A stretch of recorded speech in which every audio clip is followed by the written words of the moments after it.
আপনি প্রথমে আপনার নামটা একটু বলবেন? আমার নাম হচ্ছে হাসিবুল হাসান এবং সবাই আমাকে হাসিব বলে ডাকে। আচ্ছা, তার মানে হাসিবকে আজকে আমরা আমাদের স্টুডিওতে পেয়েছি। হাসিব, আপনি কোথা থেকে এসেছেন? আমি এসেছি ময়মনসিংহ থেকে। আচ্ছা, ময়মনসিংহ থেকে। কারণ ময়মনসিংহ থেকে কি আমাদের হ্যালো 8920 শোনা যায়? না, ঠিক শোনা যায় না, তবে নেটের মাধ্যমে শুনতে পারি আর একটা এন্টিনা মাধ্যমে শোনা যায়। তার মানে এভাবে শুনে আপনি আপনার জীবনের গল্প বলার জন্য আমাদের সাথে যোগাযোগ করেছেন। আচ্ছা, আমাদের হ্যালো 8920 বেসিক কিছু নিয়ম আছে। যেমন আপনি যদি শুনে থাকেন আপনি জানবেন যে প্রথমে আমার অতিথিকে বলে নেই যে আপনার বয়সটা একটু বলার জন্য, এডুকেশনাল ব্যাকগ্রাউন্ড একটু বলার জন্য কিছু জিনিস যদি আমাদেরকে একটু বলতেন যে আপনার বয়সটা। আমার বয়স 27 বছর। আচ্ছা, আজকে হাসিব আমাদের সঙ্গে আছে। সে ময়মনসিংহ থেকে এসছে, তার বয়স 27 বছর। আমরা জীবনের গল্প শোনার ফাঁকে কোন একটি পর্যায়ে স্টুডিও ছবি তো আমরা ফেসবুকে দিয়ে দিব, সেখানে চাইলে আপনারা হাসিবকে দেখতে পারবেন। ওকে হাসিব, আপনি আপনার জীবনের গল্প কোথা থেকে শুরু করতে চান? ছোটবেলা থেকেই বলি। জি প্লিজ। আমি তখন ক্লাস 3-তে পড়ি, তো আমার বাবা দ্বিতীয় বিয়ে করেন। আচ্ছা। তো একটা পর্যায়ে বাবা চিন্তা করলেন যে হাসিব যদি ওর মার সঙ্গে থাকে তো ওর মা ওর সঙ্গে খারাপ ব্যবহার করতে পারে বা আদর নাও করতে পারে। তো উনি এই চিন্তার উপর ভিত্তি করে চলে আসলেন আমাকে নিয়ে ঢাকায়। এবং আশ্রিত একটা বোন ছিল আমার, যাকে আপু বলে ডাকতাম, তিনি ছিল সুপিয়া। সুফিয়া? জি, সুপিয়া এবং আমি, আমার বাবা আজিমপুরে প্রথম শিফট হই। তো সেখান থেকে আমি আয়াবলী সরকারি প্রাথমিক বিদ্যালয়ে ভর্তি হই। আপনার কি আপনার জন্মদাত্রী মা, তিনি থাকা অবস্থায় কি আপনার বাবা দ্বিতীয় বিয়ে করেন? না, উনি মারা যায় আমার তখন 1 বছর 10 মাস বয়স। আপনার মার কি আর কোনো বোন বা আপনি একাই ছিলেন? হ্যাঁ, আমি একাই ছিলাম। আচ্ছা, এই মারা যাওয়ার কতদিন পরে বিয়ে করেন? মারা যাওয়ার 9 কি 10 বছর পরে। 9 থেকে 10 বছর পরে আপনার বাবা বিয়ে করলেন? জি জি। এত লম্বা একটা গ্যাপ তিনি নিলেন? এটা সম্ভবত আমার জন্যই নেওয়া হয়েছে, কারণ উনি হয়তো ভাবতেন যে ছোট মানুষকে আদর যত্ন হয়তো কিভাবে কি করবে না করবে ইত্যাদি ইত্যাদি। সেই সময়টাতে আপনি আপনার বাবার কাছেই থাকতেন এবং বাবাই মার মতো? হ্যাঁ, বাবাই মার মতো, এবং আশ্রিত একটা বোন ছিল, সেই বোন আমাকে লালন পালন করত। ওনার বয়স কত বছর ছিল আশ্রিত বোনের? এই তো 17-18। ওকে। আশ্রিত বোন যেটাকে বলছেন, উনি কি আসলে পোষ্য নেয়া নাকি ওনারও কোনো পিতৃ পরিচয় বা ওনার যে পারিবারিক পরিচয়, এটা যদি আমাদেরকে একটু বলতেন। না, ওনার পারিবারিক পরিচয় হচ্ছে আমাদের গ্রামের বাড়ি থেকে একটু দূরে মধুপুর, সেখান থেকে ওকে নেওয়া হয় আমাকে পালার জন্য। আচ্ছা আচ্ছা। গৃহবধূ। ওকে, হ্যাঁ, তারপর আপনি যেখানে বলছিলেন। তো আমি তখন ক্লাস 4-এ। ওই সময়টাতে একটা ছেলের সঙ্গে আমার ভালো ফ্রেন্ডশিপ ছিল। সেই ছেলেটা ক্লাস 5-এ পড়তো। জি। ওর নাম ছিল ইসমাইল। ইসমাইল, ওকে। ও একদিন আসে, বলে আমাকে যে তোকে একটা জিনিস দেখাবো, তুই দেখবি, দেখলে তোর ভালো লাগবে। তো আমি ঠিক বুঝতে পারি না যে কি দেখাবে। তো সে নিয়ে আসে আমার কাছে যে পর্নোগ্রাফির একটা বই। পর্নোগ্রাফির একটা বই? জি, পর্নোগ্রাফি একটা বই নিয়ে আসে। তো সেটা ছিল 97 কি 98 সময়। ওকে, আপনি তখন ক্লাস 4-এ পড়ছেন? জি জি। আর ক্লাস 5-এ? জি। ওকে। তো এটা নেওয়ার পরে, দেখার পরে আমি ঠিক বুঝতে পারলাম না যে এইগুলা আসলে কি। তো আমাকে বলে যে তুই নিয়ে যা এটা বাসায়, বাসায় নিয়ে পড়বি, পড়ার পর তুই কালকে এটা আমাকে দিয়ে দিবি। তো আমি ঠিক বুঝতে পারি না যে ও এটা আমাকে কেনই বা দিল, আর এই ধরনের ছবি লেখা আমি আর কখনো দেখি নাই। ক্লাস 4-এর একটা বাচ্চা, খুব স্বাভাবিক। জি। তো এটা বাসায় নিয়ে গিয়ে আমি খুব পড়লাম, লুকিয়ে লুকিয়ে পড়তে হয়েছে, যেহেতু এটা কাউকে দেখাইতে, ও বলে দিচ্ছে আমাকে যে এটা কাউকে দেখাস না, দেখাইলে তোকে বকাঝকা করতে পারে, এইরকম।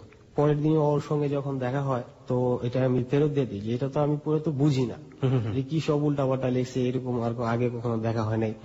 তারপর বলে যে আস্তে আস্তে বুঝবি, তুই বোঝার চেষ্টা কর, তাহলে বুঝতে পারবি। তো সে একটা পর্যায়ে আমাকে বলে যে তোকে আরেকটা জিনিস দেখাবো, তুই যদি এটা করিস তাহলে তোর খুব মজা হবে।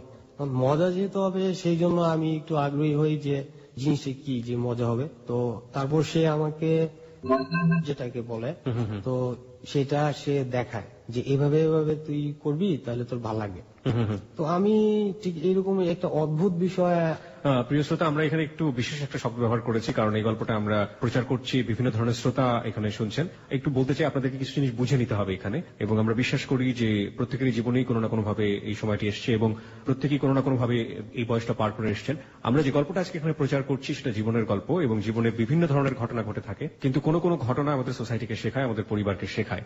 তেমনি একটা ঘটনা আজকে আমরা এখানে প্রচার করছি, এবং সেই জীবনের গল্প বলতে এসেছেন হাসিব। ও আমরা কিছু শব্দ এখানে মিউট ব্যবহার করছি বা অন্য ধরনের শব্দ ব্যবহার করছি, সেটা আসলে গল্পের প্রয়োজনের খাতিরেই, কারণ আমাদের এখানে বিভিন্ন ধরনের শ্রোতা আছেন। আশা করছি যারা বোঝার তারা এটা বুঝে নেবেন। ওকে, হ্যাঁ, তারপর আপনি যেটা বলছিলেন। তারপর আমি এটা করি, করার পরে দেখা গেল যে আমার ভিতরে একটা অন্যরকম অনুভূতি হয়, ভালো লাগে। তো ভালো লাগার পরে আমি ওকে গিয়ে বলি যে আমি তো এরকম এরকম তোর মতো তুই যেভাবে দেখা দিছিস আমি তো করছি, আমার তো ভালো লাগছে। তো তারপরে বললাম যে এটা তো আমি আর কাউকে দেখি নাই, তো এটা তুই কিভাবে কি কার কাছ থেকে পাইছিস? না, আমি পাইছি আমার ভাইয়াকে দেখছি এরকম করতে। তো এই বইটা তুই কই পাইছিস? আমার বললো যে এই বইটা আমি পাইছি আমার বাসায়, আমার ভাইয়ার বেডের নিচে বইটা পাইছি। তো ওইখান থেকে সে ওইটা নিয়ে আর ওইটা ফেরত দেয় নাই, ওইখানে রাখে নাই, ওইটা সে নিজের কাছে রেখে দিচ্ছে এবং মানুষকে সে দেখাইছে, যেমন আমাকে দেখাইলো। তো তারপর ক্লাস 5 পাস করলাম। পাস করে আমি চলে আসলাম ওই আজিমপুর থেকে ধানমন্ডি হাই স্কুলে। ওই সময়টাতে যা হয় আর কি, খেলাধুলা, গেম খেলা, ক্রিকেট, ফুটবল, এগুলোই খেলতাম। তো ক্লাস 7 যখন উঠলাম, তো তখন আমরা একসঙ্গে টিফিন করতাম ছাদের উপরে সবাই মিলে। আচ্ছা। তো মাঝে মাঝে দেখা যেত যে টিফিন পালাইতাম। পরে একদিন টিফিন পালাইলাম, তো আমাদের সঙ্গে কবি নামে একটা ছেলে ছিল। তো সেই ছেলেটা সিগারেট খায়, আমরা তখন সেটা জানতাম না। তো ওর সঙ্গে চলে গেলাম আমরা বেশ 4-5 জন মিলে বিসিএসআই স্টাফ কোয়ার্টারে। তো সেখানে তখন জঙ্গল ছিল। একজন কবির দেখাই দিল যে সিগারেট খাবি, বললো ওইখানে যাওয়ার পরে আমি বললাম যে সিগারেট তো একবার টেস্ট করা যায়, আসলে স্বাদটা কি হতে পারে। তখন আপনি ক্লাস 4 পড়েন? না, এইটুকু। তখন আপনি ক্লাস 8 পড়েন। ওকে। খাওয়ার পরে দেখলাম যে একেবারে কাশি যখন তখন ভিতর থেকে সব উগলে আসতেছে। ও বললো যে এভাবে নাক দিয়ে ধোয়া বের কর, নাকি তোর ভাল লাগবে। আমার তো ভালো লাগে না। আচ্ছা। এরকম একদিন 2 দিন গেল। তো তারপর আমি চিন্তা করলাম যে ওরা খাইতে থাক, কারণ আমি তো এটা জিনিসটা সহ্য করতে পারি না। আমি কেন খাবো, যেটা সহ্য করতে পারলে আমি খাইতাম। জি। তো তারপর আস্তে আস্তে দেখা যায় যে বেশ চলতেছে। আর ইত্যবসরে আমার যেই নেশাটা, যেটা সেই নেশাটা আমার থাকেই, ওই যে ক্লাস 4 থেকে আরম্ভ হয়েছে, তো সেটা একেবারে ক্লাস 8-9 কন্টিনিউয়াসলি আপনি করে যাচ্ছেন। কন্টিনিউয়াসলি করে আপনি একটু বলেন তো এটা আপনি কি পরিমাণ করতেন দিনে? আপনি কত? এর মধ্যে একটা ঘটনা ঘটে যে আরিফ নামে একটা ছেলে ছিল, সে তখন আমাদের ওখানে ভিসিআরটা চলতো বেশি। তো ভিসিআর মানুষ সিনেমা টিনেমা এগুলো দেখতো। তো সে কোত্থেকে ভিসিআর এর যে ফিতা পেঁচানো ক্যাসেট গুলো থাকে না, ওগুলো নিয়ে আসতো, ওগুলোর ভিতরে পর্নোগ্রাফ।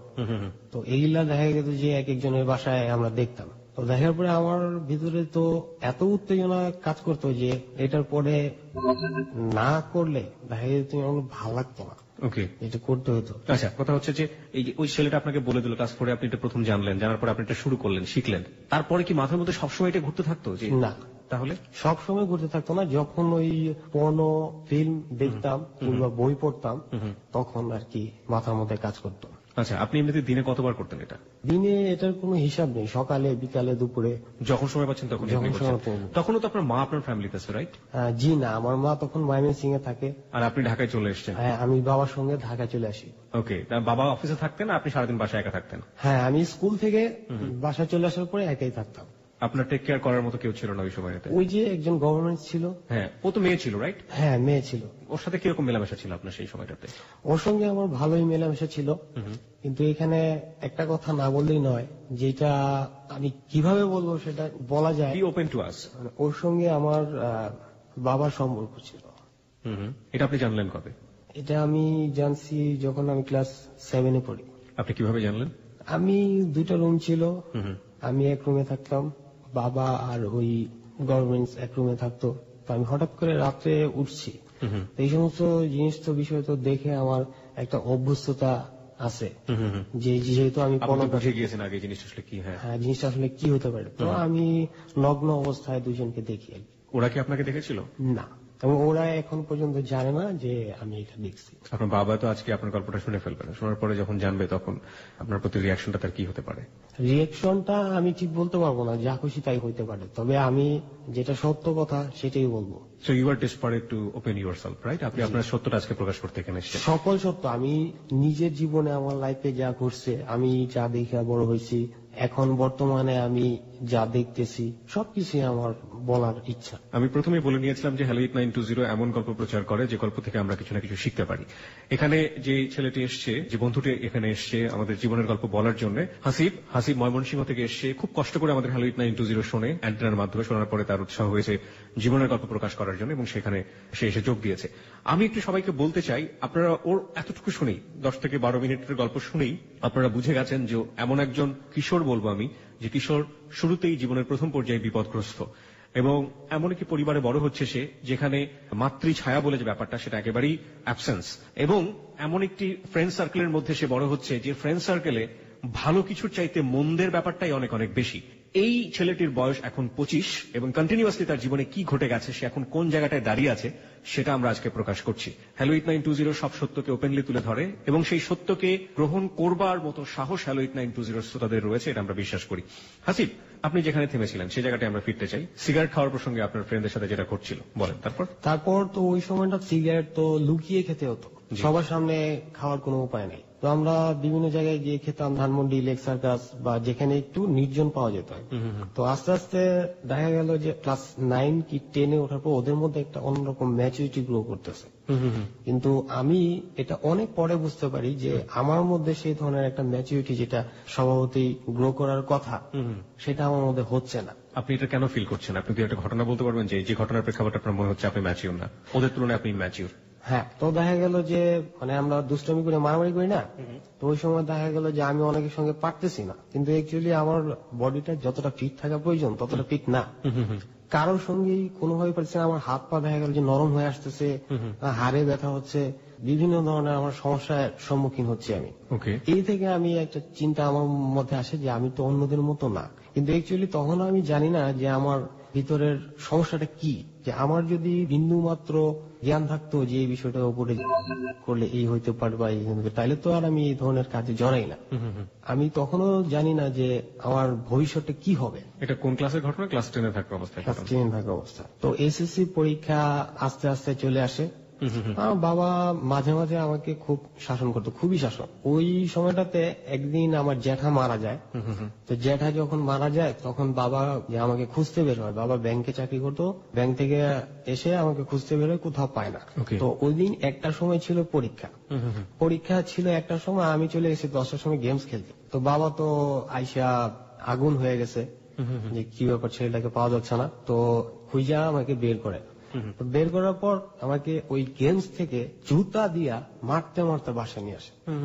তো রাস্তায় দেখা গেছে যে কেউ বলতেছে চোর পিটাইতেছে, কেউ বলতেছে যে এভাবে মারতেছে কেন মানুষ মানুষকে, এক একজন এক এক ধরনের কমেন্টস করতেছে। আমার হ্যাঁ, তখন তো আমি কিশোর, যেমন মনে লাগতেছে যে আমাকে এভাবে মারতেছে।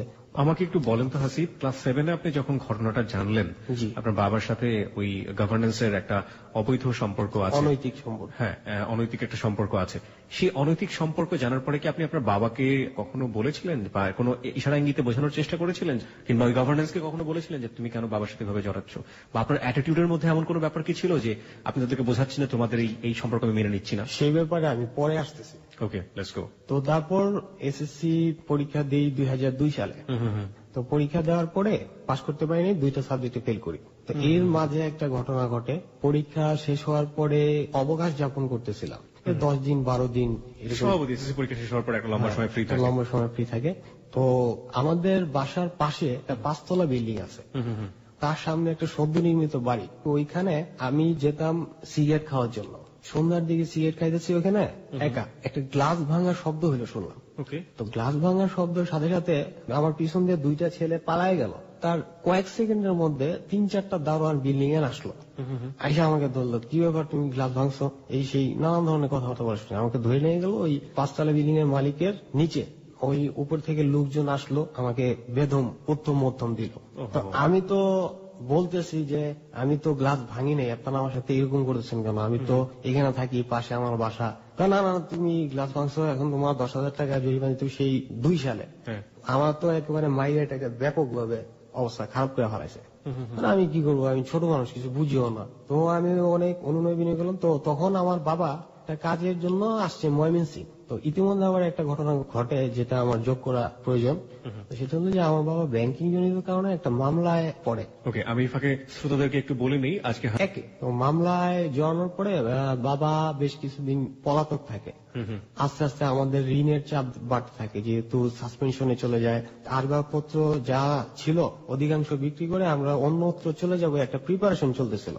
তো এই ঘটনা যেদিন ঘটে সেদিন আমার বাসায় ছিল কাকা বাবু, উনি চাকরি খুঁজে ঢাকায় আসছিলেন। ছিলেন, তো উনি হিন্দু, তো আমার বাবার সঙ্গে ভালো ক্লোজ ছিল, ফ্রেন্ড, তো সেই সুবাদে আমাদের বাসায় থাকতে আসেন। যখন আমাকে উত্তম মধ্যম দিতেছে তখন আমি কাঁদতেছি আর বলতেছি যে দেখেন আমাকে মারবেন না, আমি তো এরকম ধরনের কাজ কখনোই করি না, আপনার ক্লাস মানে অনেক অনুনয় আমি তারপর ছাড়ি না। পরে বললাম যে দেখেন আমার বাসায় যান, আমার বাসায় এখানে, তো কাকা বাবুকে যা ডাইকে নিয়ে আসে। তারপর কাকা বাবু অনেক রিকোয়েস্ট করার পরে বলে যে আচ্ছা ঠিক আছে ওকে ছাড়তে পারি, তাহলে কালকে ওর বাবা সহ ওকে আসতে পারে। ওকে। যার বাসা ওই লোকটা আবার আপনার একটু সন্ত্রাসী টাইপের, সাথে লাইসেন্স করা পিস্তল। আর্মস থাকে। তারপর বাবা আসলো এর পরের দিন আইসা, তারপরে বাবা আমাকে নিয়ে গেল এখানে। তারপর তাদের ওই মানে চাপাই দিতেছে আমাদের উপরে যে না এটা আমি গ্লাসটা ভাঙছি এবং গ্লাসের টাকা দিতে হবে। ওকে। কারণ বাবার তো ঋণের দায়ে অনেকটা দুর্বল, তো এখন ওনার কাছে তো টাকা বর্তমানে দেওয়াটাও টাফ। জি। তারপরে আমাকে ওই দিনই বিকালবেলা করে দিয়ে ময়মনসিং পাঠিয়ে দিল। ময়মনসিং যাওয়ার পরে আমার ময়মনসিং শহরটাকে খুব ভালো লাগে, প্রাকৃতিক শোভামণ্ডিত ছিল, তো মেঠো পথ, গাছপালা, অনেক প্রাকৃতিক সৌন্দর্য, তো এটা আমার কাছে খুব ভালো লাগে। আমি তো যখন ফেল করে ফেলছি, এখন তো আর আমার ক্লাস টাস না করলেও চলবে, আমি জি। পরীক্ষা দিব 2-1টা সাবজেক্ট। কত সালের কথা এটা? আপনি এসএসসি তে প্রথম ফেল করলেন কত সালে? 2002। 2002 সালে। হ্যাঁ। পরের বছর আমি পরীক্ষা দিই খিলক্ষেত থেকে। তো আব্বা আমাকে বলে যে তোমার হাতিরপুল যাওয়ার দরকার নাই, তো ওরা তোমার সাথে কিছু করতে পারে, তো তুমি খিলক্ষেত থাকো।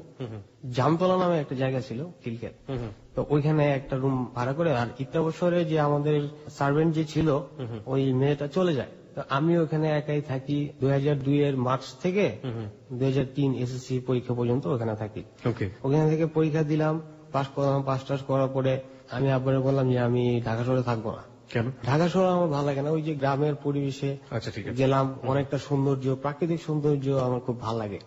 তো এই কারণে বললাম যে ময়মনসিং এ থাকি। তো ভর্তি হলাম নাসিরাবাদ কলেজ, ময়মনসিং নাসিরাবাদ কলেজ। তো ওই সময়টাতে মেয়েদের প্রতি একটা আকৃষ্টতা তৈরি হয়। জাস্ট এটা ইজ খুব ন্যাচারাল। আপনি আপনার জায়গা থেকে ফ্র্যাঙ্কলি বলার চেষ্টা করেন। কিছু প্রবলেম আছে শ্রোতা, সেটা আসলে গল্পের শেষ পর্যন্ত না গেলে আপনারা বুঝতে পারবেন না। ও যে গল্পটা এখন বলছে, ও কিন্তু খুব কষ্ট করে গল্পটা বলছে এবং নিজেকে মানিয়ে অনেক পেইন নিয়ে কিন্তু গল্পটা বলছে এবং আমাদের সাথে ইজি হতে পারছে না।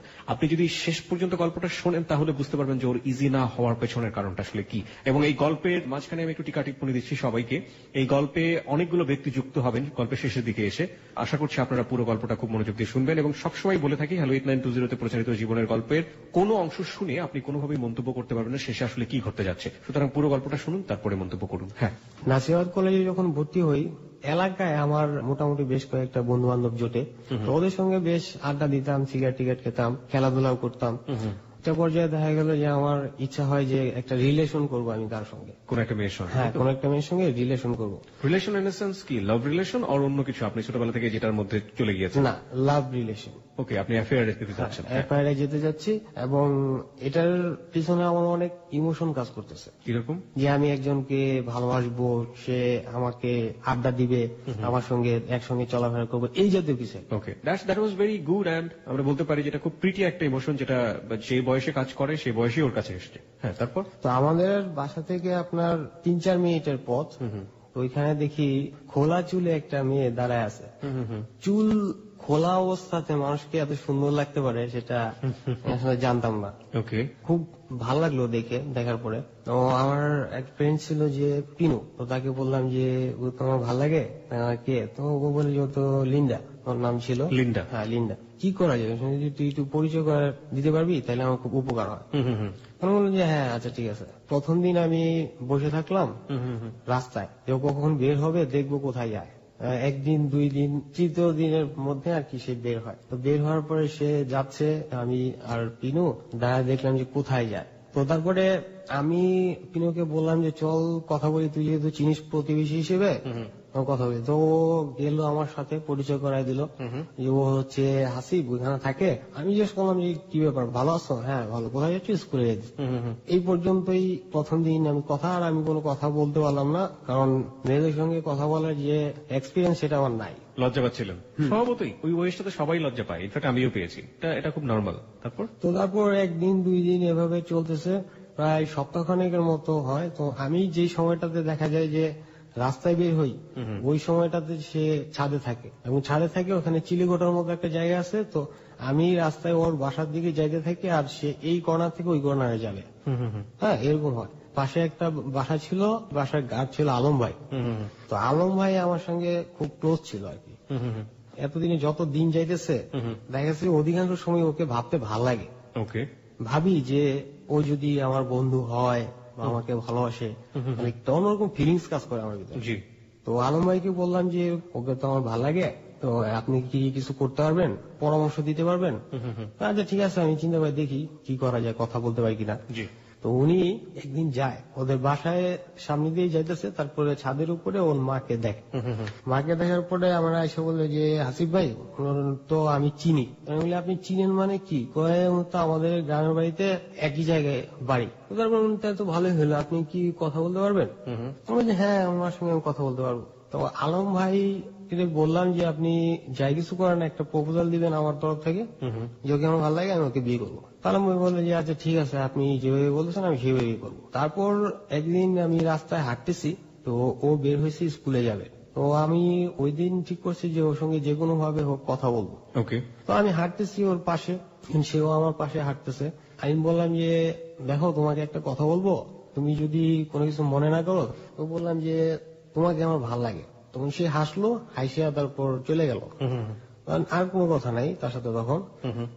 আমি চিন্তা করলাম যে যেহেতু হাসছে তাইলে একটা পজিটিভ রেজাল্ট আশা করতে পারি। ওকে। এটা আমার চিন্তায় আসলো। আর দেখলাম যে যখন ছাদের উপরে আসে ঠিক একই সময়ে, ঠিক আছে, আর শুধু আমি ফলো করি না, সেও ফলো করে। তো সমস্ত কিছু কল্পনার মধ্যেই আর কি থাকে। তো আলম ভাই ওর মার সঙ্গে কথা বলে, কথা বলার পরে ওর মা আলম ভাইকে বলে যে ওর প্রতি আমরা আগ্রহী, কিন্তু ছেলেটা স্মার্ট না। ও যদি স্মার্ট হইতে পারে কিংবা ওর নিজের চাল চলন কথাবার্তা চলাফেরা এ যদি ঠিক হয় তাইলে আমরা দেখতে পারবো। কিন্তু ছেলের ফ্যামিলি খুব ভালো, ফ্যামিলি পছন্দ হয়েছে, কিন্তু ছেলেকে আমার পছন্দ হয়নি, আমাদের পছন্দ হয়নি। এটা কি ওর মা বলে না ও বলে? ওর মা বলে আলম ভাইকে। তো তারপর এটা আলম ভাই আমাকে এসে বলে। তো আমি ঠিক বুঝতে পারি না যে ওই দিনকার পর থেকে, যেদিন আলম ভাইকে এই কথাটা বলছে, ওই দিনকার পর থেকে আলম ভাইয়ের আচরণ আমার প্রতি কিরকম যেন একটা চেঞ্জ হয়ে গেল। তো আমি ভাবলাম যে আলম ভাই হয়তো আমাকে বলতে চায় না, এমন কিছু একটা আমার সম্পর্কে বলছে ওই বাসা থেকে। তো না বললো তো সেটা আলম ভাইয়ের ব্যাপার। আমি পরবর্তীতে জানতে পারি যে ওর যে কেচে গেটের ভিতরে ওর মা দাঁড়ায় থাকতো এবং দেখতো যে ওকে আমি ফলো করতেছি কিংবা ওর সঙ্গে কথা বলতেছি, হাঁটতেছি। ওকে, মানে ওই মেয়েটার সাথে? হ্যাঁ, এই ব্যাপারটা দেখার পরে ওর মা আমার সম্পর্কে খোঁজ খবর করে, এলাকায় বিভিন্ন মহিলাদের কাছে বলে যে এই ছেলেটা আমার মেয়েকে ডিস্টার্ব করে, এই ধরনের কথাবার্তা বলে। তো তারপরে আমি ওই যে আমার যে জুনিয়র ফ্রেন্ডরা ছিল যারা ছোট ভাই, ওদের কাছ থেকে জানতে পারি যে ওদের বাসায় এদের বাসায় এই ঘটনা ঘটছে, আমাকে নিয়ে বলে। আমি তখন এলাকার টপ নিউজ, যে মফস্বল কিংবা গ্রামেগঞ্জে একটা ছেলে একটা মেয়েকে যদি কথা বলতে দেখে এটা কিছু একটা ভাবতো। এখন যেরকম ক্লোজলি আমরা চলাফেরা করতে পারি তখন সেই ধরনের পরিস্থিতিটা ছিল না। ঠিক। ওর সঙ্গে যে আমার রিলেশন হয়ে গেছে আমি সেই ধরনের কোনো কিছু বলতেছি না, কিন্তু আমি দেখতাম, আমার ভাল লাগতো, দেখতাম, সেই কারণে যাইতাম কোথাও, যেহেতু তাকে আমার ভাল লাগতো। ও কি আপনাকে কোনো ওয়ার্ড দিয়েছিল যে হ্যাঁ ও আপনাকে পছন্দ করে, এরকম কিছু কি বলে? না, এই জাতীয় ও মিশতো ফ্র্যাঙ্কলি, কিন্তু বলতো না। ওকে। তো আমি মনে করলাম একটা পর্যায়ে মনে আসতে থাকলো যে আমাকে হয়তো পাতা টাতা দেয় না, এরকম হবে হয়তো। আমি চিন্তা করলাম যে ওকে আমি একটা লেটার ড্রপ করবো, তো সেটা যেভাবে হোক যাই কিছু ঘটে, এটা আমার মনের একটা ইচ্ছা। তো দেখা গেল যে ওই বিকাল সময় ছাদে আসলো, ছাদে আসার পরে এই কর্নার থেকে ওইখানে গেল, আমি ওর বাসা থেকে যেতে থাকলাম, তো একটা লেটার ড্রপ করলাম। আমি চলে আসি, কিন্তু ও যে ভিতরে চলে গেছে সেটা আমি জানি না। লেটারটা ওর বাবার হাতে পড়ে।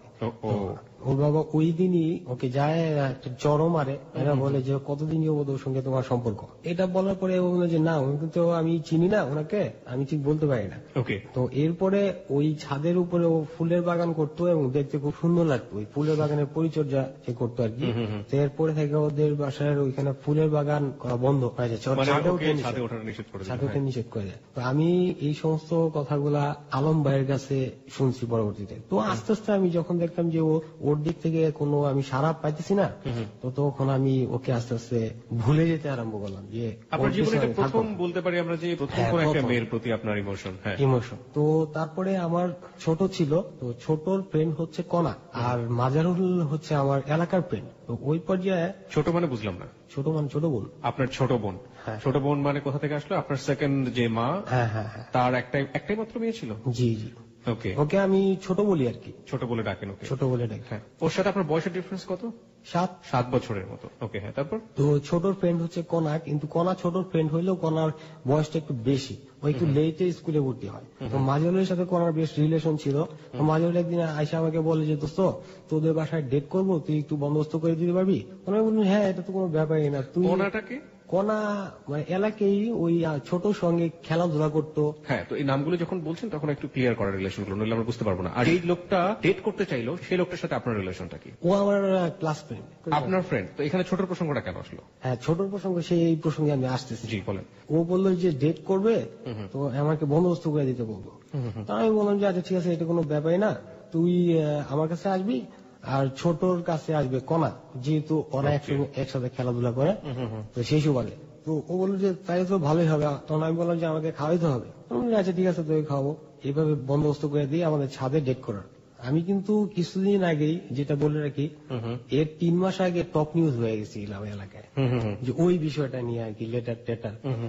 একটা সময় আমি চিন্তা করি যে আমি যেহেতু একটা অন্যায় করছি, তো আমার জন্য ওই মেয়েটা এইভাবে থাপড় খাইলো, বাসায় লজ্জা পাইলো, তো আমার উচিত যে এর প্রসঙ্গে এর একটা সমাধান করা।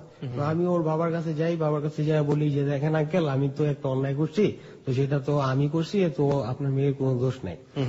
উনি বলে যে তুমি কি ক্ষমা চাইতেছো? আমি বলি হ্যাঁ, আমি ক্ষমা চাইতেছি। তখন বলে যে ঠিক আছে যাও, ক্ষমা করে দিলাম। কিন্তু এটা আমি পরবর্তীতে বুঝতে পারি যে এটা আমি বললাম মানে স্বীকার করে ফেললাম অপরাধ। এখন যে এই কাজটা আমি করছি এইটাই শিওর। পরবর্তীতে একটা পর্যায়ে দেখা গেছে যে পাশের এলাকার কিছু ছেলে পেলেরে ওর বাবা বলে দেয় যে এই ছেলেটা আমার মেয়েকে ডিস্টার্ব করে, এখন আমি পলায় পলায় থাকি, ওরা পাইলে আমাকে মারবে। ও, আপনি স্বীকার করার পরে ওর বাবা এটাকে ইউজ করেছে, কনফার্ম হয়ে গেছে, এবং তারপরে আপনাকে বিপদে ফেলার জন্য সে এলাকার লোকজনকে বলে বেড়াচ্ছে। বলছে যে ডিস্টার্ব করে আমার মেয়েকে, এখন এটা কি করা যায়? ওই পাশের এলাকার পোলাপান আমাকে অনেকদিন খোঁজে, মারবে, পাইলেই মারবে। একদিন ওর বাবার সঙ্গে আমার বেশ তর্কাতর্কি হয়, রাস্তা দিয়ে যেতেছি, বলে তুমি এখানে কেন? আমি বললাম যে এখানে রাস্তায় পথ দিয়ে আমি কলেজে যাই, এখন কি আমি কলেজে যাব না? তখন বলে যে না না, তুমি এই দিক দিয়ে যাবা না, তুমি পারলে অন্য দিক দিয়ে যাও, এই ধরনের বলছে। তখন আমি বললাম যে না, আমি এদিক দিয়ে যাবো, এরকম একটু ফেরা টাইপের কথা, যেটা সেই ধরনের কথাবার্তা হয়। তো যাই হোক, এই সমস্ত বিষয় আমার একটু মন খারাপও হয়। তো তারপরে যেটা বলছিলাম যে কণা মাঝারুকে আমি একত্র করি আমার ছাদের উপরে, মাঝে মাঝে বিকেল বেলা ওরা আসে, কথাবার্তা বলে। তো আমার লিন্টার ঘটনার 3 মাস পরের কথা বলতেছি। তো আমার মধ্যে একটা ইচ্ছা জাগে যে আমিও কিছু একটা করবো, রিলেশন জাতীয় কিছু একটা করবো। ফিজিক্যাল রিলেশনের কথা বলছেন? হ্যাঁ, ফিজিক্যাল রিলেশন। ডেট করার পরে, মানে আপনার ফ্রেন্ড আপনার বাসায় ডেট করে যাওয়ার পরে, ছাদে ডেট করে যাওয়ার পরে আপনার ইচ্ছা হলো যে আপনি এরকম একটা ফিজিক্যাল রিলেশনশিপ করবেন। আমাকে একটু বলেন তো যে আপনার ফ্রেন্ড কি ছাদের উপরে কি ওরা কি কোনো ফিজিক্যাল রিলেশন করেছিল, নাকি শুধুমাত্র ডেট করেছিল, মানে জাস্ট দেখা সাক্ষাৎ করা এরকম কিছু একটা? সেটা তো আমি ওদের ব্যাপারটা আমি দেখি নাই। তাহলে আপনি কেন ওদের দেখে ইন্সপায়ার হলেন? মানে এই ওদের দেখে ইন্সপায়ার হই নাই, তা আমার ভিতরে যেহেতু ওই লিন্ডাটা আস্তে আস্তে দূরে সরে যাওয়ার পরে ওর চিন্তাটা, তখন আমার মধ্যে অন্য একজনের উপর ভর করার ভূত চাপে মাথার ভিতরে। অন্য একজনের উপরে ভর করার, সেই ভরটার সাথে ফিজিক্যাল রিলেশনের কি সম্পর্ক?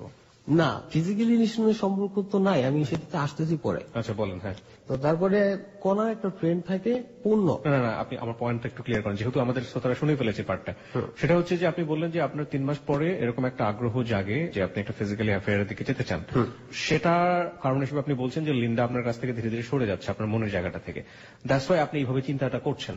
এবং এই চিন্তার জায়গাটা আপনি বললেন আরেকজনের উপর ভর করা, এই ব্যাপারটা একটু পরিষ্কার করা আমার কাছে। একটু চিন্তা করলাম যে ওর সাথে তো আমার হয় নাই, মানে আপনার লিন্ডার সাথে আপনার কোনো ফিজিক্যাল রিলেশন হয় নাই, সুতরাং আপনার অন্য কারোর সাথে করতে হবে। হ্যাঁ, ব্যাপারটা এরকম ছিল। কিন্তু অ্যাকচুয়ালি ফিজিক্যাল রিলেশনের চিন্তাটা তখনও মাথায় আমার আসে নাই।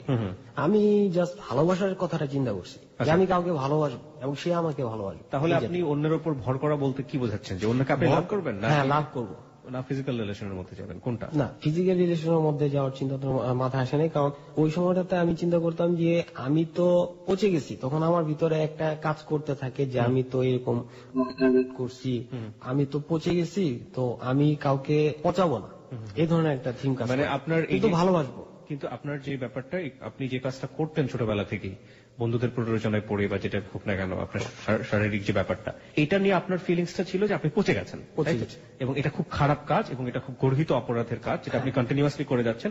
সুতরাং এটা করা অন্যায়, এটা সবসময় মাথার মধ্যে কাজ করতে, এবং সে কাজটা আপনি কন্টিনিউ করতেন, তাই তো?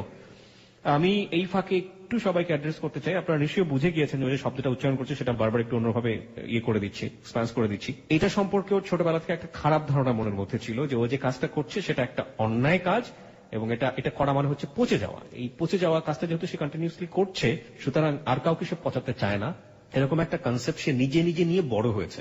এবং ইন্টারমিডিয়েট বা কলেজ লেভেলে যখন গেছে সে, সেই সময়টাতে সে এই ধারণাটাই পোষণ করে চলছে। সেই সময় তার লাইফে একটা মেয়ে এসছে যাকে সে খুব সুইটলি লাভ করেছে, কিন্তু সিচুয়েশনালি তাকে কেউ একজন বলেছে তুমি দেখতে স্মার্ট না, সেই মেয়ের মা বলেছে, এবং সে নিজেকে ওভাবে ভাবার একটা সুযোগ পেয়েছে, এবং তার সাথে পারিপার্শ্বিক আচরণগুলোও কেমন জানি খারাপ হচ্ছে। এবং ওর গল্পগুলো বলতে গিয়ে দেখবেন যে ও একটু একটু সরে যাচ্ছে গল্পের কাছ থেকে, এবং এই কেন সরে যাচ্ছে, কেন এই বিরূপ আচরণগুলো কেন কনফিউজ করে দিচ্ছে সবাইকে, সেটা শুনতে হলে আপনাকে সেটা বুঝতে হলে শেষ পর্যন্ত থাকতে হবে। আমরা শুধু বারবারই বলে থাকি যে হ্যালো 8920 এমন একটি প্ল্যাটফর্ম, এখানে এমন জীবনের গল্প তুলে নেওয়া হয় যেখানে কিছু না কিছু মেসেজ থাকে।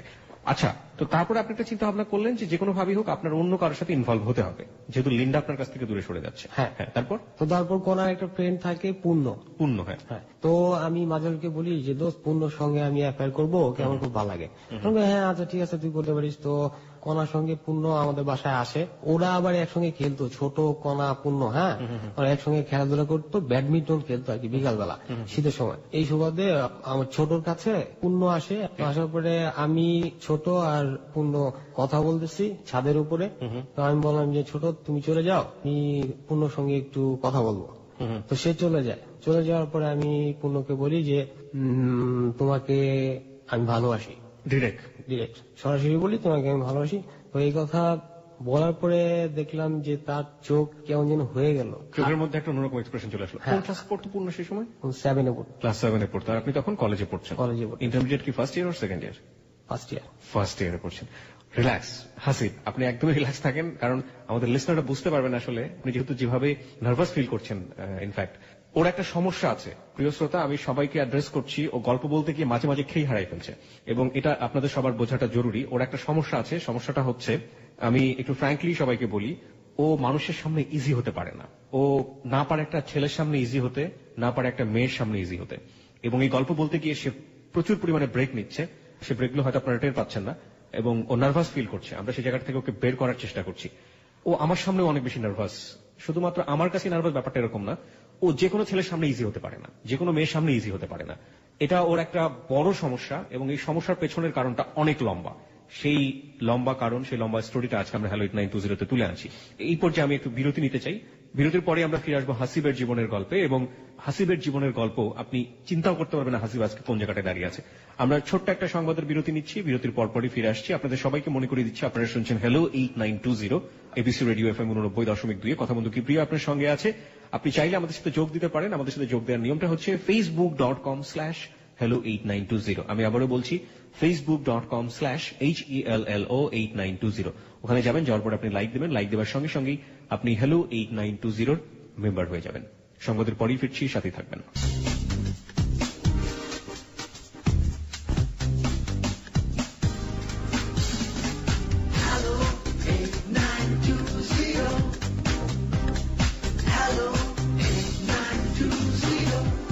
প্রিয় শ্রোতা, সংবাদের বিরতির পর আরো একবার স্বাগত হ্যালো 8920-তে। আর জি কিবরিয়া আপনার সঙ্গে আছে, আর আপনারা শুনছেন এবিসি রেডিও FM 89.2।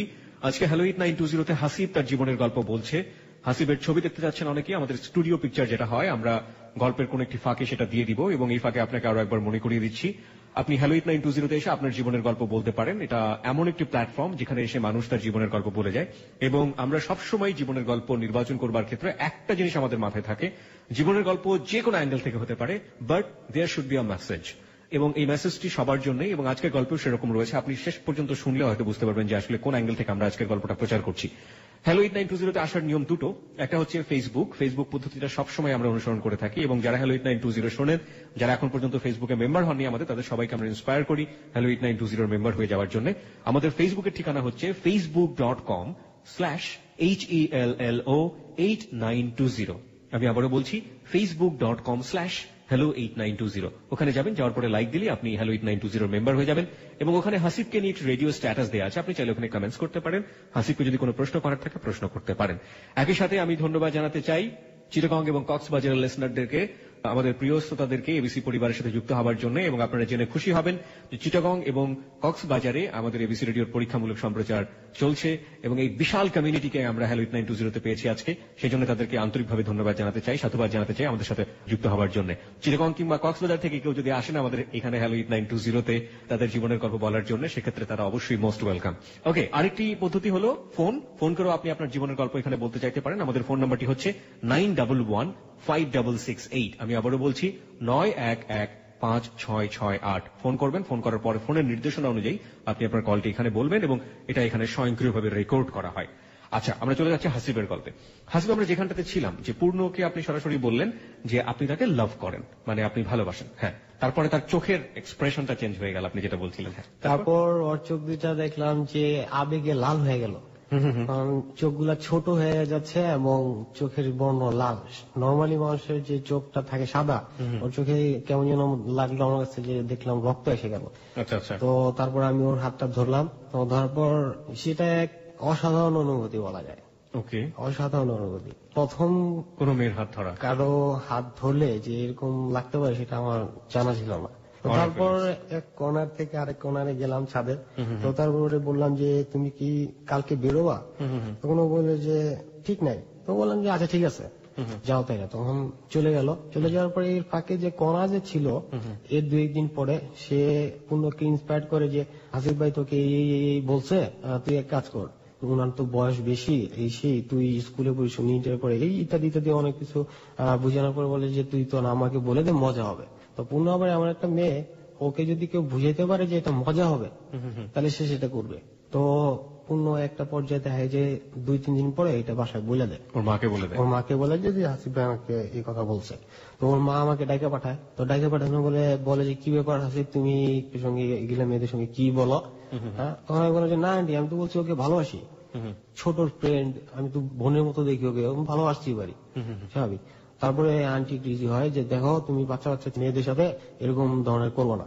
না, আমি তো এটা বোনের মতো ভালোবাসতে পারি, আমি ওনাকে একটা বুঝাই। বুঝানোর পরে উনিও সেটা মানেন। তো এর মাঝখানে যে ছোট ওদের সঙ্গে ব্যাডমিন্টন খেলতে কয়েকদিন গ্যাপ যায় না। না যাওয়ার পরে যেদিন আমাকে ডাকে পাঠায়, সকালে কথা হয় পূর্ণর মার সঙ্গে, তো বিকালে পাঠায় যে যাও তুমি খেলো গা ওদের সঙ্গে, কোন সমস্যা নাই, আমি তো বলে আসি, দেখা করে আসছি। ও যায়, পূর্ণর আমার সঙ্গে দেখা হয়। পূর্ণর আমা ওকে বলে কি যে তুমি আর এখানে আসবা না, কোনো বাজে মেয়ে ছেলের জায়গায় এই এলাকাতে না, এটা ওকে বলে। তো এখন আমার কথা হচ্ছে যে অন্যায় যদি করে থাকি, আপনি শাস্তি পাবেন, আপনার বোন কেন পাবে?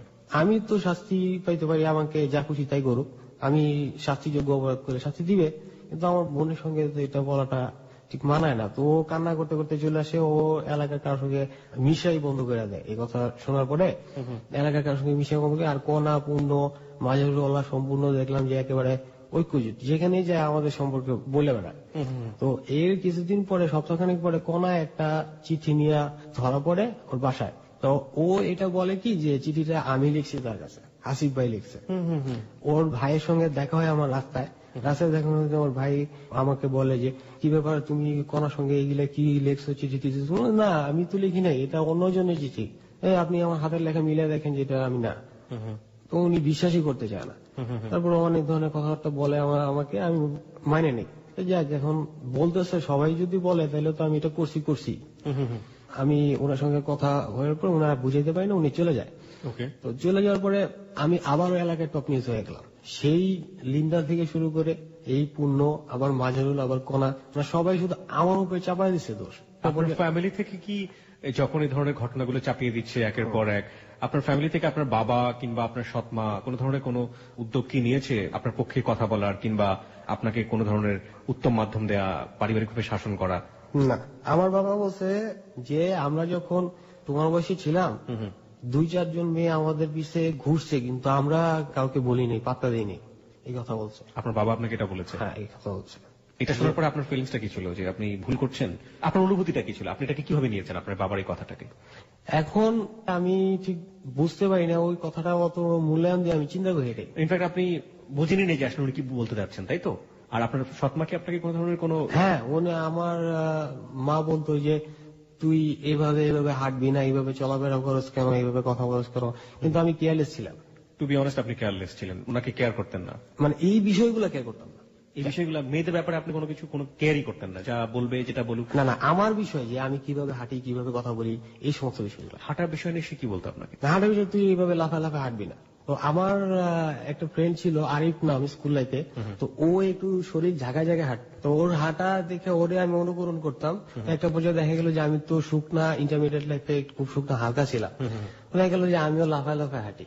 আর আমার যে শারীরিক যে গড়নটা, সেটা যে একটু পরিবর্তন, মানে একটু অন্যরকম হয়ে যায়। তো ওই জিনিসটার কারণে আর কি, যেটা শারীরিক গড়ন অন্যরকম হয়ে যায়। মানে কোন বয়সের কথা বলছেন আপনি অন্যরকম হয়ে যাওয়া? You are looking very good right now. দেখতে তো কোনো সমস্যা নেই, আমার চোখে কোনো সমস্যা পড়ছে না। হ্যাঁ, সেটাতে আমি আসতেছি।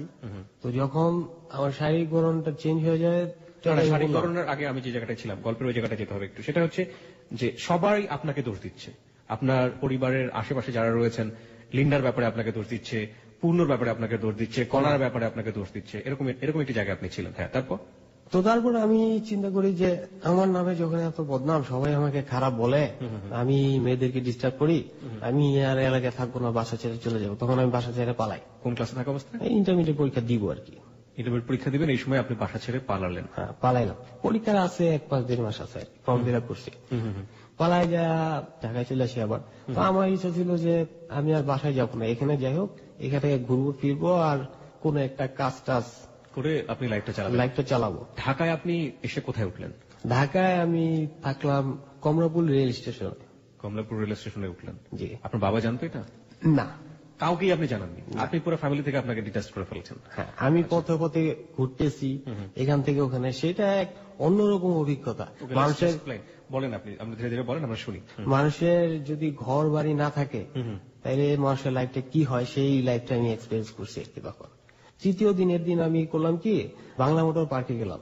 তো তখন বাংলা মোটর পার্কে পোলাপান খেলাধুলা করতো, এখন হয়তো করে না, একটু সিকিউর হয়ে গেছে।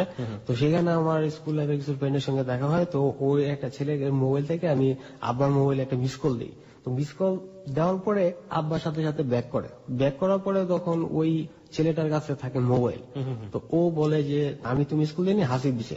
বলে যে হ্যাঁ, হাসিব তো বাসা থেকে পালা আসছে। তো ওরা বলে যে বাসা থেকে পালা আসছে, ওরা আমাকে আটকে রাখে। বাবা আসে 3 ঘন্টা 3.5 ঘন্টার মধ্যে বাবা কোথা থেকে চলে আসে আমাকে নিয়ে যাও, আর আমার আটকে রেখে বাবার হাতে তুলে দেয়। তো এই ছিল মানে পালায় যায় কিভাবে আমি বাসায় গেলাম। আচ্ছা আচ্ছা, একটা পর্যায়ে দেখা যায় যে পরীক্ষা চলে আসছে, ধুমধাম পরীক্ষা দিলাম। দেওয়ার পরে আমি তো স্টুডেন্ট কখনোই ভালো ছিলাম না, একটু দুষ্ট প্রকৃতির ছিলাম। তো আবারও ফেল করলাম। ইন্টারভিউতে আপনি আবারও ফেল করলেন। এই ফেল করার পরে আপনার বাসাতে রিয়াকশন কেমন হতো? বাসাতে রিয়াকশন আসলে আমি দেখতেছি যে আমার চলাফেরা, আমার কাজকর্ম সবার সাথে যাচ্ছে না। আমি শারীরিক এবং মানসিক ভাবে প্রবলেম ফিল করতেছি। এই প্রবলেমটাকে আপনি নিজে থেকেই ফিল করলেন, নাকি আপনার চারপাশের মানুষজন আপনাকে বলতো যে তুই এরকম করিস কেন? হ্যাঁ, এটা তো অনেকে বলতো, দেখা যায়। কারা বলতো? ওই যে আমার আম্মার কথা বললাম। আপনার মা আপনাকে সবসময় আপনার সবকিছুর মধ্যে খুঁত ধরতেছে? হ্যাঁ, খুঁত ধরতেছে। বাসার বাহিরে যে ফ্রেন্ড সার্কেল, তো ওদের সঙ্গে আমি আড্ডা দিতাম ঠিকই, কিন্তু ওরা আমার সঙ্গে একটা গ্যাপ বজায় রেখে আড্ডা দিত। কেন? কারণ আপনার একটা বৈষম্য করতো। আপনার একটা ব্র্যান্ড হয়ে গেছে যে আপনি ওপেন সিক্রেট। হ্যাঁ, সেটাই, মানে আপনার একটা ব্র্যান্ড হয়ে গিয়েছে যে আপনি ভালো না, আপনি খারাপ ছেলে, আপনি মেয়েদের পেছনে ঘোরেন, এরকম একটা ব্র্যান্ড তাদের কাছে হয়ে গেছে। এবং তারা মানে আমার চলাফেরা স্মার্ট না, অন্যদের মতো না। এবং তাদের ফ্যামিলি থেকে হয়তো তাদেরকে বলা হয়েছে ছেলের সাথে মিশবা না ঠিক মতো, সাইড করে দেয়, এবং তারা আপনাকে আলাদা করে রাখতো, তাই তো? একটা গ্যাপ। তারপরে আপনি ফ্রেন্ডের কাছে গিয়ে একটা গ্যাপ পেলেন, আপনার ফ্যামিলির কাছে অ্যাপ্রিসিয়েশনের কোনো জায়গা নেই, আপনার সবসময় খুদ ধরতেছে, আর ফিলিংস এর জায়গাটা তো আপনি কাউকে পাচ্ছেন না, এরকম একটা জায়গায় আপনি বর্তমানে আছেন। আমি সবাইকে একটু নোট করছি, please note on that point. আমরা হাসিবের জীবনের গল্প আজকে এখানে নিচ্ছি। হাসিব এমন একটি পরিবারে বড় হয়েছে, তার বয়ঃসন্ধি কালটাতে সে ফ্যামিলি সাপোর্ট তো দূরের কথা, বন্ধু সাপোর্টটাও পায়নি। যখন তার জীবনে যে জিনিসটা আসা প্রয়োজন ছিল, শারীরিক ব্যাপারটা যখন ঘটে যাচ্ছে, বড় হচ্ছেও, সেই সময়টাতে না এসে তো অনেক অনেক আগে ক্লাস 3 বা 4 পড়ার সময়টাতে কোন একটা বন্ধুর প্ররোচনায় সেই জায়গাটাতে গিয়েছে, এবং সেটার সম্পর্কে তার কোনো আইডিয়া নেই, কোনো ধরনের কোনো ধারণা নেই। সেটাতে সে হ্যাবিচুয়েট হওয়ার চেষ্টা করেছে। লম্বা একটা সময় নিয়ে সে সেই বিষয়টা সম্পর্কে তার নিজের ধারণাটা হচ্ছে সে পাপ করছে রীতিমতো, সে যে কাজটা করছে সেটা অন্যায় করছে, সে জিনিসটা করা ঠিক না, এবং এটা করলে শরীরের অনেক বড় ক্ষতি হয়, এবং সেই জিনিসটা সে জীবনে কারোর সাথে করতে চায় না, কোনো মেয়ের সাথে করতে চায় না, কারণ সে যেটা করছে সেটা অপরাধ, নিজের সাথে নিজে অপরাধ করছে। এরকম একটি কনসেপ্ট নিয়ে সে লম্বা সময় ধরে without any mental support, without any appreciation, সে একটা পরিবারের মধ্যে, একটা সমাজের মধ্যে বড় হচ্ছে। এই ছেলেটা বয়স 25 বছর এবং সে কোন জায়গাটায় দাঁড়িয়েছে সেটা গল্পের শেষ পর্যন্ত আপনাকে শুনতে হবে। ওকে হাসিব, তারপরে আপনি বলেন যে আপনার সঙ্গে যে একটা ডিস্টেন্স তৈরি করে রাখতো। হ্যাঁ, তো তারপর আমি আস্তে আস্তে অত্যন্ত একা বোধ করতে লাগলাম। তো আমার এন্টারটেনমেন্ট বলতে কিছুই নাই তখন ওই মুহূর্তে। তো তখন আমি চিন্তা করলাম যে আমি যৌনকর্মীদের সঙ্গে প্রস্টিটিউটদের সাথে আর কি সেক্স করব। এই চিন্তাটা আপনার কেন মাথায় আসলো? কেন? কারণ আমার এন্টারটেনমেন্টের কোনো জায়গা নেই। কারণ আমি চাচ্ছি কাউকে ভালোবাসবো বা কেউ আমার পাশে থাকবে, গার্লফ্রেন্ড হবে বা বয়ফ্রেন্ড হবে, অনেক বন্ধু বান্ধব হবে, যে একটা সেলিব্রেশন নিয়ে মানুষ থাকে না, ওই ধরনের লাইফটা আমার কখনোই ছিল না। তো ক্লাসে দেখা যেত যে আমি কখনো তেমন একটা কথা বলতাম না। একটা ছোট্ট আমি এক্সাম্পল দিতে পারি এক্ষেত্রে। আমি তো সবসময় এক কর্নারে বসে থাকতাম, ডিপ্রেস হয়ে বসে থাকতাম। আমি যাইতাম মানুষের সঙ্গে, মাঝে মাঝে হঠাৎ দু একটা কথা বলতাম। আনোয়ার নামে একটা ছেলে ছিল, ওরে আমি হঠাৎ করে বলছি যে কিরে দোস্ত ভালো আছিস? আঙ্গুল ঘুরে ঘুরে বলতেছে যে তুই কখনো আমার সঙ্গে কথা বলবি না, যদি বলিস তাহলে থাপড়া চাপা দাঁত ফালা দিব। এইটা বলার পরে ক্লাসে সবাই ওর দিকে তাকায় আছে। আমি তো একা থাকি, আমার তো কোনো দলবল নাই, আমি সবসময় একা। এটার পরে আমি খুব চিন্তা করি যে আচ্ছা ঠিক আছে, ও বলছে আমি ক্লাসে গেছি। সবাই দেখা যেত যে কমন রুমে খেলাধুলা করতেছে, কেউ আড্ডা দিচ্ছে, কিন্তু আমি ওদের সঙ্গে অতটা এক করতে পারতাম না। তো এরকম একটা পর্যায়ে ছিল আমার। তো তখন এলাকায় একটা ছেলে ছিল, তো ওই ছেলেটার সঙ্গে আমি বললাম যে আমি তো এটা চাই, এখন এটা কিভাবে কিভাবে করা যায়। তো সে আমাকে নিয়ে গেল। নিয়ে যাওয়ার পর ওই দিনই প্রথম 2005-এ ওই দিনের প্রথম, ওই দিন থেকে আমার শুরু হয় প্রস্টিটিউটদের সঙ্গে সেক্স করা।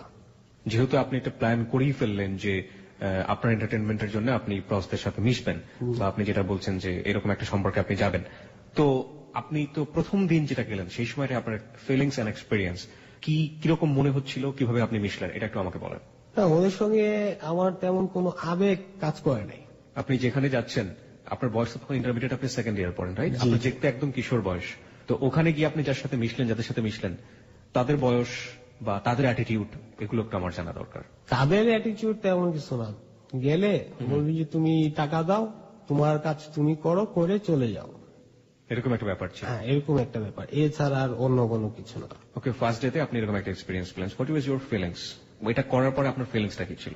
ফিলিংস ছিল শারীরিক ভাবে দেখা যায় যে ভালো লাগতো, কিন্তু মনের দিক থেকে ভালো লাগতো না। মনের দিক থেকে কি ফিল হতো? মনের দিক থেকে লাগতো যে ঘৃণা লাগতো। কিরকম? তো বাজে নোংরা পরিবেশের মানুষ, এরকম মনে হতো আর কি। আপনার নিজেকে মনে হতো নাকি ওদেরকে মনে হতো? ওদেরকে মনে হতো। কেন মনে হতো? কারণ ওরা তো প্রস্টিটিউট। আপনি এটা ফিল করতেন ওরা প্রস্টিটিউট, ওরা হচ্ছে বাজে এবং নোংরা পরিবেশের মানুষ? আপনি এটাই শিখেছেন আপনার চারপাশের পরিবেশ থেকে, টু বি অনেস্ট? না, এটা আমি শিখেছি বলবো না, আমি বলি ওরাও মানুষ, ওদের মধ্যেও ভালো অনেককে আমি পাইছি। সেটা প্রসঙ্গে আমরা আসবো। আমরা ফার্স্টের জায়গায় আছি, ফার্স্টের জায়গাতে আমরা থাকি। আমরা কিন্তু কাউকে কোনো দোষারোপ করছি না, আমরা রিয়েল সিনারিওটা তুলে ধরার চেষ্টা করছি। আপনি যে ফিলটা পেয়েছেন সেটাই। আপনি যদি দোষ করে থাকেন দোষ, আপনি যদি ভালো করে থাকেন ভালো। আপনার জায়গা থেকে আপনার প্রমাণ করার কোনো দরকার নাই যে আপনি অতিমাত্রায় ভালো মানুষ কিংবা অতিমাত্রায় খারাপ মানুষ। আপনি যে ফিলটা পেয়েছেন সেটাই। আমি বলতে চাচ্ছি যে আপনি ওটা করার পরে আপনার ভিতরে যেহেতু প্রথম জিনিস আপনি বললেন না যে প্রথম হাত ধরার ব্যাপারটা অসাম ছিল। প্রথম আপনি একটা ফিজিক্যাল রিলেশন করলেন এবং সেটা সাধারণ কোনো রিলেশন ছিল না। আপনি গেলেন এন্টারটেইনিং এর জন্য আপনি ওদের কাছে, এবং ওদের সম্পর্কে আপনার ধারণা ছিল যে ওরা তো বাজে মানুষ, নোংরা মানুষ, এবং সেই জায়গাটা থেকে আপনার একটা খারাপ বোধ আপনার মধ্যে কাজ করতো, তাই তো হাসিব? হ্যাঁ, তারপর তো খারাপ বোধ কাজ করতো। আমি তারপরে আবার এটাও চিন্তা করতাম যে ওরাও তো আমাদের সমাজের মানুষ, তো ওদের মধ্যে থেকেও আমি অনেক ভালো মানুষ পাইছি যে যারা পরিস্থিতির চাপে পড়ে এই লাইফটাতে জড়ায় যায়। সেটা আমরা ক্রোনোলজিক্যালি গল্প বলতে বলতে যাচ্ছি, কিন্তু আমাকে একটু বলেন তো, প্রথম ইন্টারমিডিয়েটে এই বয়স সাধারণত কোনো ছেলেই এতটা সাহস করে না। আপনি এই কাজটা করলেন আপনার পরিস্থিতির চাপে পড়ে, ওটা করে আসার পর আপনার ভয় লাগেনি? প্রথমে তো যাওয়ার সময় তো আমি প্রচন্ড ভয় পাইতেছি। আচ্ছা, আমি চিন্তা করতেছি যে যাবো, যাইলে আবার পরে তো ওইখানে তো সব খারাপ লোকেরা যাতায়াত করে, যেমন অনেকে মদ টদ খায়, গাঁজা খায়, হ্যাঁ ওরা যাতায়াত করে, সন্ত্রাসী টাইপের লোকজন। ওইখানে যাবো, ওইখানে গেলে আবার আমার মাইকটা দেয় কিনা, এরকম ধরনের একটা ফিলিংস কাজ করতো। আর আমার সাথে যে ছেলেটা ছিল ওর নাম হলো আবদার। তো ওই আবদার ভাই আমাকে বললো যে আরে কিছু হবে না, চলো তো। উনি আমাকে খুব ফ্রি করে দিল। তো ওনার পায়ে আমি একটু সাহস পাইলাম, তো ওনার মাধ্যমে আর কি আমি গেছি। ঢুকলাম এই পথে, তারপর পরিচয় করায় দিল অনেকের সাথে, ওই ভিতরে যে লোকজন থাকে। তো ঢোকার পর দেখলাম সিঁড়ি দিয়ে উপরে যাইতে হবে। তো সিঁড়ি দিয়ে উপরে গেলাম, ওটা আপনার 4 তলায় একটা বোর্ডিং হোটেল যেটাকে বলে। জি। ও একটা লোকের সঙ্গে আলাপ করলো, ম্যানেজার নাকি কাউন্টারে বসে থাকে, ওকে আলাপ করলো যে পার্টি নিয়ে আসছি, এখন ও যাবে আপনাদের এখানে। বলে যে আচ্ছা ঠিক আছে যাক। ও সিঁড়ি দিয়ে হোটেলের প্রায় 3 তলায় উঠলাম আমরা 4 তলা ভবনের। তো দেখলাম ওখানে একটা হল রুমে অনেক প্রস্টিটিউট বসে আছে, এই টিভি দেখতেছে। তো আমাকে বললো যে তুমি তোমার যাকে ভালো লাগে তুমি তাকে ডাক দাও, দেখা দাও আমাদের। তখন আমি দেখাই দিই, আর ওদের যে চেহারা ক্যারেক্টার, ওদের যে এক্সপ্রেশন অন্যান্য সাধারণ ভালো মেয়েদের মতো না। ওদেরকে দেখলেই বোঝা যায় যে শি ইজ প্রস্টিটিউট আর কি। তারপরে আমার দিক থেকে ব্যক্তিগত ভাবে তেমন কোনো ফিলিংস, ভালো ফিলিংস পাইনি মনের দিক থেকে, কিন্তু শারীরিক ভাবে দেখা গেল যে আমার ভালো লাগলো। আপনি যে মেয়েটার সাথে মিশলেন, যে মেয়েটার সাথে আপনি কথোপকথন হয়েছিল কোনো ধরনের? হ্যাঁ, অনেকের সঙ্গেই তো আমি এটা করছি। আমি ফার্স্টে জানতে চাচ্ছি, যেহেতু আপনার লাইফের একটা প্রথম এক্সপেরিয়েন্স, সেই জন্য আমি জানতে চাচ্ছি আপনার লাইফের এটা একটা খুবই গুরুত্বপূর্ণ পার্ট। আপনার সাথে এসে সে কি অ্যাটিটিউড করেছিল, বা আপনি তার সাথে কি অ্যাটিটিউড করলেন? কোনো কথোপকথন হয়েছিল তার মধ্যে? না, তেমন কোনো কথা নেই। আসলো, আইসা আমার সঙ্গে একটা রুমে ঢুকলো হোটেলের। তো তারপর আমরা কাপড় চোপড় যা আছে সব খুললাম, খোলার পর আমরা নর্মালি সেক্স করলাম। কোন ধরনের কোনো কথোপকথন হয়নি? তেমন কিছু না, আমি নাম জিজ্ঞেস করছি। হ্যাঁ, নাম একটা বলে দিছে। নাম একটা বলে দিছে, দেশের বাড়ি কোথায়, অমুক জায়গায়। শেষ। That's good. ওকে, তারপর? তো তারপর এভাবে আমার চলতে থাকে। তো আস্তে আস্তে ইন্টারমিডিয়েট পরীক্ষা দেই। ইন্টারমিডিয়েট পরীক্ষা আবার দ্বিতীয়বার দিতেছি। সেকেন্ড টাইম দিচ্ছেন? ওকে, সেকেন্ড টাইম দিতেছি, পাশ করলাম। তো পড়াশোনার প্রতি আমি যেহেতু অমনোযোগী, সেই সুবাদে আমি আড্ডাই বেশি মারতাম। তো ওই যে এলাকার কিছু ফ্রেন্ড ছিল, ওদের সঙ্গে আড্ডা দিতাম। আর ক্লাসে, স্কুল, কলেজে ওই সমস্ত জায়গায় আমি খুব একটা চলাফেরা আমার হয় নাই। দেখা গেছে এটা একটা কেমন যেন আমি হয়ে গেছিলাম, একটা ডিপ্রেস থাকতাম, হেজিটেটেড, হেজিটেট ফিল করতেন, ডিপ্রেশনে ভুগতাম। এটা আমার বাসায় লক্ষ্য করে নাই, বাসায় ঠিক বুঝতে পারে নাই যে আসলে ওর সমস্যাটা কি। কিন্তু যারা বুঝতো তারা তো আমার আপনজন না, তারা তো চায় না যে আমি ভালো হয়ে যাই। কিরকম? যেমন এলাকার ফ্রেন্ডরা বুঝতে পারতো যে ওর বিষয়ে কোনো সমস্যা কাজ করে, তারা যদি এটা মঙ্গল চাইতো তাহলে হয়তো তাদের মাধ্যমে আমার ফ্যামিলি বুঝতে পারতো যে ওর সমস্যাগুলো কি। এখন আমি আপনার সামনে বসে আছি, আপনি আমার সঙ্গে কথা বলতেছেন, আপনি কিন্তু বুঝতেছেন যে আমার এক্সপ্রেশনটা কি, আমার মধ্যে কি কি সমস্যা কাজ করতেছে, বুঝতেছেন? তো এরকম মানুষ আমি পাই নাই আমার লাইফে যে আমার সমস্যাটা বুঝতেছে এবং সেটা ডক্টরকে বা আমার ফ্যামিলিকে বুঝাইতে পারবে। আপনি নিজে তো বুঝতেন আপনার সমস্যা? না, আমি নিজে বুঝতাম কিন্তু বর্ণনা করতে পারতাম না। তো আমি তো এই যে এখানে আসার আগে আপনার যে শাকিল সাহেব, তো উনি বলতেছে যে আপনার যে প্রবলেম আমি বুঝতেছি না, কারণ আমিও বুঝাইতে পারি কাউকে যে আসলে অ্যাকচুয়ালি আমার প্রবলেমটা কি। আমার সাথে যারা চলাফেরা করে সেম এজের বা যারা একটু জ্ঞান সম্পন্ন, ওরা বুঝতে পারে, কিন্তু বুঝতে পারলে কি তারা তো আমার আপন জন যে হেল্প করবে, এরকম একটা ব্যাপার। যাই হোক, যেটা বলছিলাম, আমি ইন্টারমিডিয়েট পাস করার পরে আমি বাবাকে বললাম যে এখন আমি ময়মনসিং এ থাকবো না, ময়মনসিং ভালো লাগে না, আর এলাকায় তো আমি 2 দিন পরে টপ নিউজ হয়ে গেছি। তখন ঢাকায় চলে আসলাম, অনার্সে ভর্তি হলাম। আমি আসতাম গাজীপুর থেকে। আমার এই যে সময়টা, এই সময়টাতে আমার অনবরত প্রস্টিটিউটদের সঙ্গে একটা বাজে লাইফ আমি লিড করতেছি। মানে আপনি তাদের কাছে অনবরত, আপনি কন্টিনিউয়াসলি আপনি যাচ্ছেন তাদের সাথে? আর আমি যেহেতু পড়াশোনা করতাম, আমি তো বাসা থেকে টাকা পেতাম, তো সেই সমস্ত টাকা আমি বাজি ইউজ করতাম। মানে আপনি ওই এন্টারটেনমেন্টের ওই জায়গাটাতে আপনি বারবার ইউজ করতেন? এমন দেখা গেছে যে কলেজের জন্য আমাকে বেতন দিছে, বেতনের পুরো টাকা আমি খায় ফেলেছি। খায় ফেলেছি ইন সেন্স আপনি ওদের কাছে যাচ্ছেন, তাই তো? কি পরিমাণ টাকা ব্যয় হতো আপনার? এটা ঠিক হিসাব করে বলা যায় না, 2000, 3000, 1000 এরকম। পার কারোর সাথে ফিজিক্যাল রিলেশনের জন্য 2000, 3000 টাকা? হ্যাঁ, এরকম। ওকে। তো তারপর এভাবে চলতেছে। তো অনার্স ফার্স্ট ইয়ারে ভর্তি হলাম হাবিবুল্লাহ বাহার ইউনিভার্সিটি কলেজে। আমি এখানে একটু আরেকটু জানতে চাইবো আপনার কাছে, এই গল্পের স্বার্থে আমরা এটা জানছি, আপনি যে এই কাজটা তাদের সাথে করছেন, আপনার কি বিশেষ কোনো চয়েস ছিল যে এই রকম মেয়ে, কিংবা আপনার চেয়ে বয়সে বড়, কিংবা আপনার চেয়ে বয়সে ছোট? যেহেতু আপনি বলছেন আপনার অ্যাটিটিউডের মধ্যে স্বাভাবিক কোনো আচরণ ছিল না, বা আপনি নিজেকে অস্বাভাবিক দাবি করছেন, সুতরাং এরকম কোন স্পেশাল চয়েস কি আপনার ছিল যে এই ফিজিক্যাল রিলেশনের ক্ষেত্রে? না, স্পেশাল চয়েস ছিল না। আমার যার চেহারা ভাল লাগতো আমি তার সঙ্গে করতাম। ওকে, আমরা এই পার্টটাতে পেলাম যেটা হুইচ ইজ ভেরি নর্মাল। আমি যেটা ধরে নিচ্ছিলাম যে এক ধরনের সম্পর্ক থাকে, শারীরিক সম্পর্ক, যেটা হুইচ ইজ নট নর্মাল, একটু ডিফারেন্ট হয়। যারা বয়প্রাপ্ত তারা নিশ্চয়ই জানবেন। ও যে অ্যাঙ্গেল থেকে ওর লাইফের স্টোরিটা ব্যাখ্যা করছে, সেই জায়গাটায় এক ধরনের সন্দেহ চলে আসতে পারে যে সে বাধ্য হলো এক ধরনের একটা সম্পর্কে যাওয়ার জন্য এন্টারটেনমেন্টের জায়গাটা থেকে। এই জায়গাটাই গেল এবং ক্লাস 3-4 থেকে সে এই জায়গাটার ক্ষেত্রে নিজেকে অপরাধ বোধ, নিজেকে এক ধরনের দোষারোপ করে আসছে। যখন তাকে বোঝানোর দরকার ছিল বয়সন্ধিকালে বাবা কিংবা মা বা পরিবারের সদস্যদের, তখন তো তাকে কেউ বোঝায়নি। বরং উল্টো যেটা হয়েছে, ওকে এলাকার টপ সম্রাট বানানো হয়েছে, বিভিন্ন জায়গা থেকে বিভিন্ন অ্যাঙ্গেল থেকে তাকে খারাপভাবে ব্যাখ্যা করা হয়েছে। তো আমার একটু জানার ইচ্ছা ছিল যে আসলেই তার মধ্যে কোন ধরনের যে সেক্সুয়াল অ্যাটিটিউড আমরা বলছি, সেখানে কোন ধরনের ডিজেবল কোন অ্যাটিটিউড ছিল কিনা বা একটু ভিন্ন ধরনের কোন অ্যাটিটিউড ছিল কিনা। তো সেখানে আমি যেটা দেখলাম যে হুইচ ইজ সো নর্মাল। ওকে, তারপরে কি হলো? হ্যাঁ, তারপর অনার্স ফার্স্ট ইয়ারে ভর্তি হলাম। প্রথম ক্লাসে গেলাম, তো আমার তো স্বভাব হলো খারাপ, মাঝে মাঝে প্রেমে পড়ে যাই। মেয়েদের প্রেমে পড়ে যান? এবং এটাকে আপনি খারাপ মনে করছেন? ওকে, না, খারাপ আমার যেহেতু চারিত্রিক ভাবে আমি খারাপ, সবাই বলে, সুতরাং আপনি নিজেকে ওভাবেই ফিল করছেন যে হ্যাঁ আমিও খারাপ। আমি স্বীকার করি যে আমি খারাপ, কারণ আমার লাইফে অনেক খারাপ কাজ যেহেতু আমি করছি, তো সেই সুবাদে আমি বলতে পারি যে আমি খারাপ। খারাপ কাজ বলতে কি আপনি কি বোঝাচ্ছেন? কি খারাপ কাজ যেগুলো আপনি বললেন এখন? প্রস্টিটিউশন, এটা একটা খারাপ কাজ আপনি মনে করছেন। আর ঠিক মতো পড়াশোনা করি নাই, বাবা মা টাকা নষ্ট করে, এটা তো একটা অন্যায়।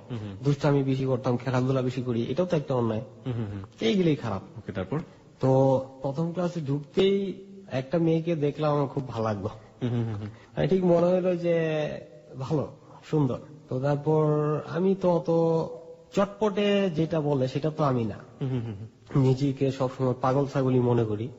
তো থাকি এক কোণায় বসে থাকি। তো 1 মাসের মধ্যে দেখলাম যে ওরা সবাই একটা ফ্যামিলি হয়ে গেল, আর আমি একা একটা ফ্যামিলি। পুরো ক্লাস একদিকে, আপনি একা একদিকে? আমি একা একদিকে। দেখা যায় টিফিন হোক, যে কোনো সময় হোক, আমি একাই থাকি। অত মানুষের সঙ্গে কথাবার্তা, আবার ফ্রেন্ডের সাথে কথাবার্তা বেশি একটা বলি না। আর ইতি অবসরে আমি দেখা গেছে যে প্রচন্ড ডিপ্রেশনের মধ্যে পড়ে যাই বিভিন্ন কারণে, যেহেতু আমি একা থাকি।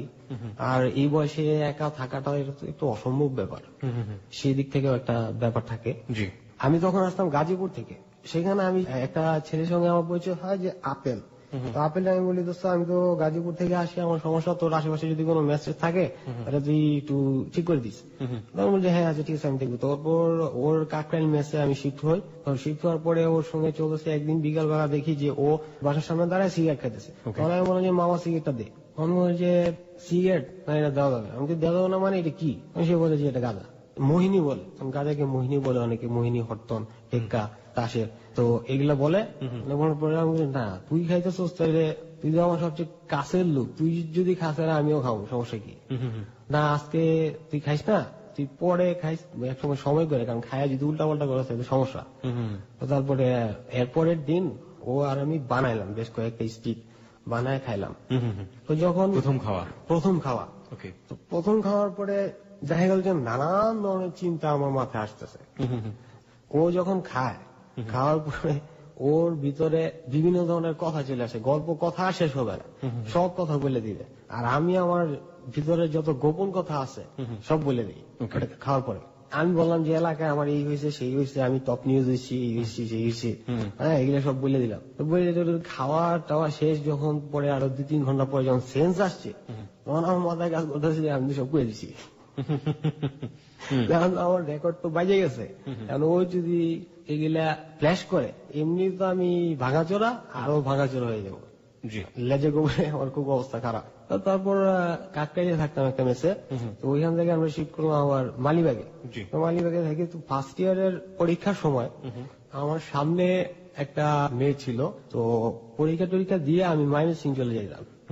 ময়মনসিং যাবো, কমলাপুর রেল স্টেশন দেখি যে রিমা লাউঞ্জে বসে আছে। আমি বললাম যে কি খবর, পরীক্ষা টরীক্ষা কেমন হয়েছে, এগুলো কথাবার্তা বলার পরে যে কোথায় যাবো, আমি ময়মনসিং যাবো। দেখলাম যে এই যমুনাতে যাবে, আমিও যমুনাতে যেতেছি। আমি তো রোমাঞ্চিত অনুভব করলাম যে জার্নিটা ট্রেন জার্নি, মজা করতে করতে কথা বলতে বলতে যাবো। সচরাচর যে আমার সুযোগ হয়ে ওঠে না, যেহেতু আমি কথাবার্তায় চটপটে না, মানুষের সামনে কথাই বলতে পারি, আমার বিভিন্ন ধরনের সমস্যা হয়। আমি বললাম যে আজকে অনেক কথাবার্তা বলা যাবে। তো 4টা থেকে 4:45 পর্যন্ত কথাবার্তা বললাম। তারপর সে বললো যে যাও গিয়ে বসো, সিটটা হয়তো অন্য কেউ বসিয়ে যেতে পারে। সে ছাড়িয়ে দিচ্ছে, আমি আমার সিটে গেছি। আইসা 10 মিনিট পরে দেখি যে ও নাই।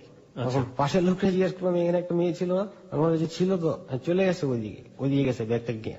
তারপরে আমি চিন্তা করলাম যে আচ্ছা ঠিক আছে গেছি সমস্যা নেই। তো পরের দিন পরীক্ষার হলে আসার পর যখন আমার সামনে বসে ছাড়া তো আর অন্য কোন জায়গায় পরীক্ষা দিতে পারবে না, যেহেতু আমার আগে Seat পড়ছে, হ্যাঁ।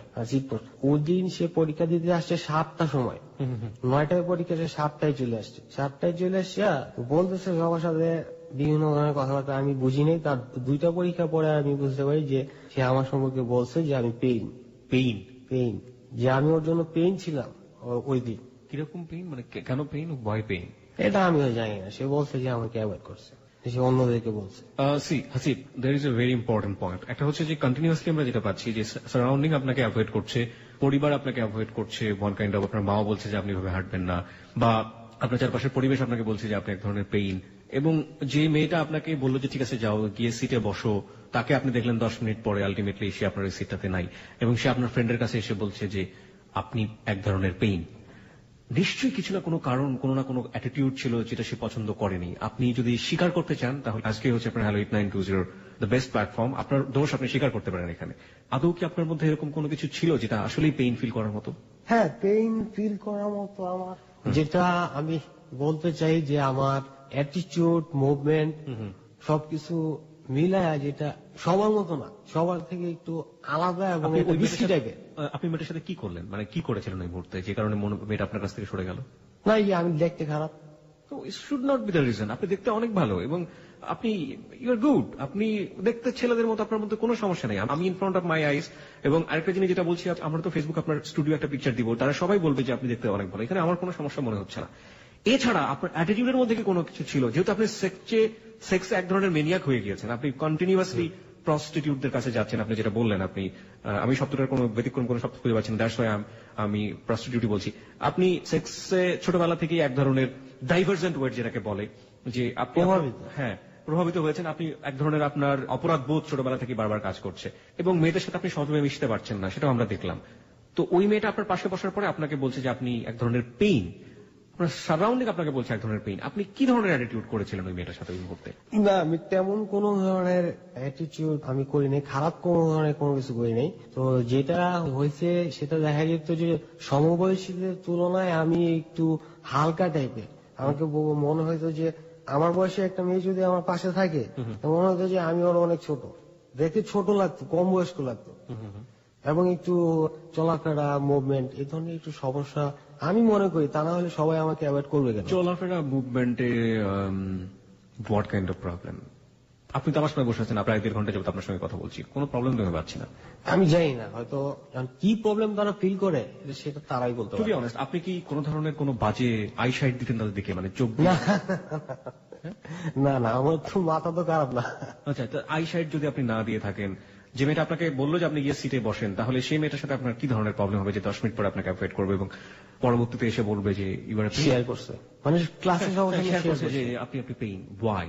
এটা এমন হইতে পারে, আমার কাছে যেটা মনে হয় যে আমি সবসময় একা থাকি, ক্লাসে ওর সঙ্গে কথা বলি নাই, কিংবা পথে কেন কথা বলা। যেটা হচ্ছে যে আমার মনে হয় যেটা আপনার স্বীকার করাটাই, আমি এটা আসলে এখনো বুঝতে পারি না যে কেন আমাকে সবাই অ্যাভয়েড করছে। ইন্টারমিডিয়েট লাইফে এরকম হয়েছে, কেন যে অ্যাভয়েডটা করে সেটা আমি। ওই মেয়েটা যখন আপনার সামনে থাকে, আপনি আমাকে কিছু জিনিস একটু ফ্র্যাঙ্কলি বলার চেষ্টা করেন। ওই মেয়েটা যখন আপনার সামনে থাকে তখন আপনার মধ্যে কি সেক্সুয়াল যে প্রবৃত্তিগুলো সেগুলো জেগে ওঠে? না, ওঠে না। না, নর্মাল, একদম নর্মাল, একদম নর্মাল।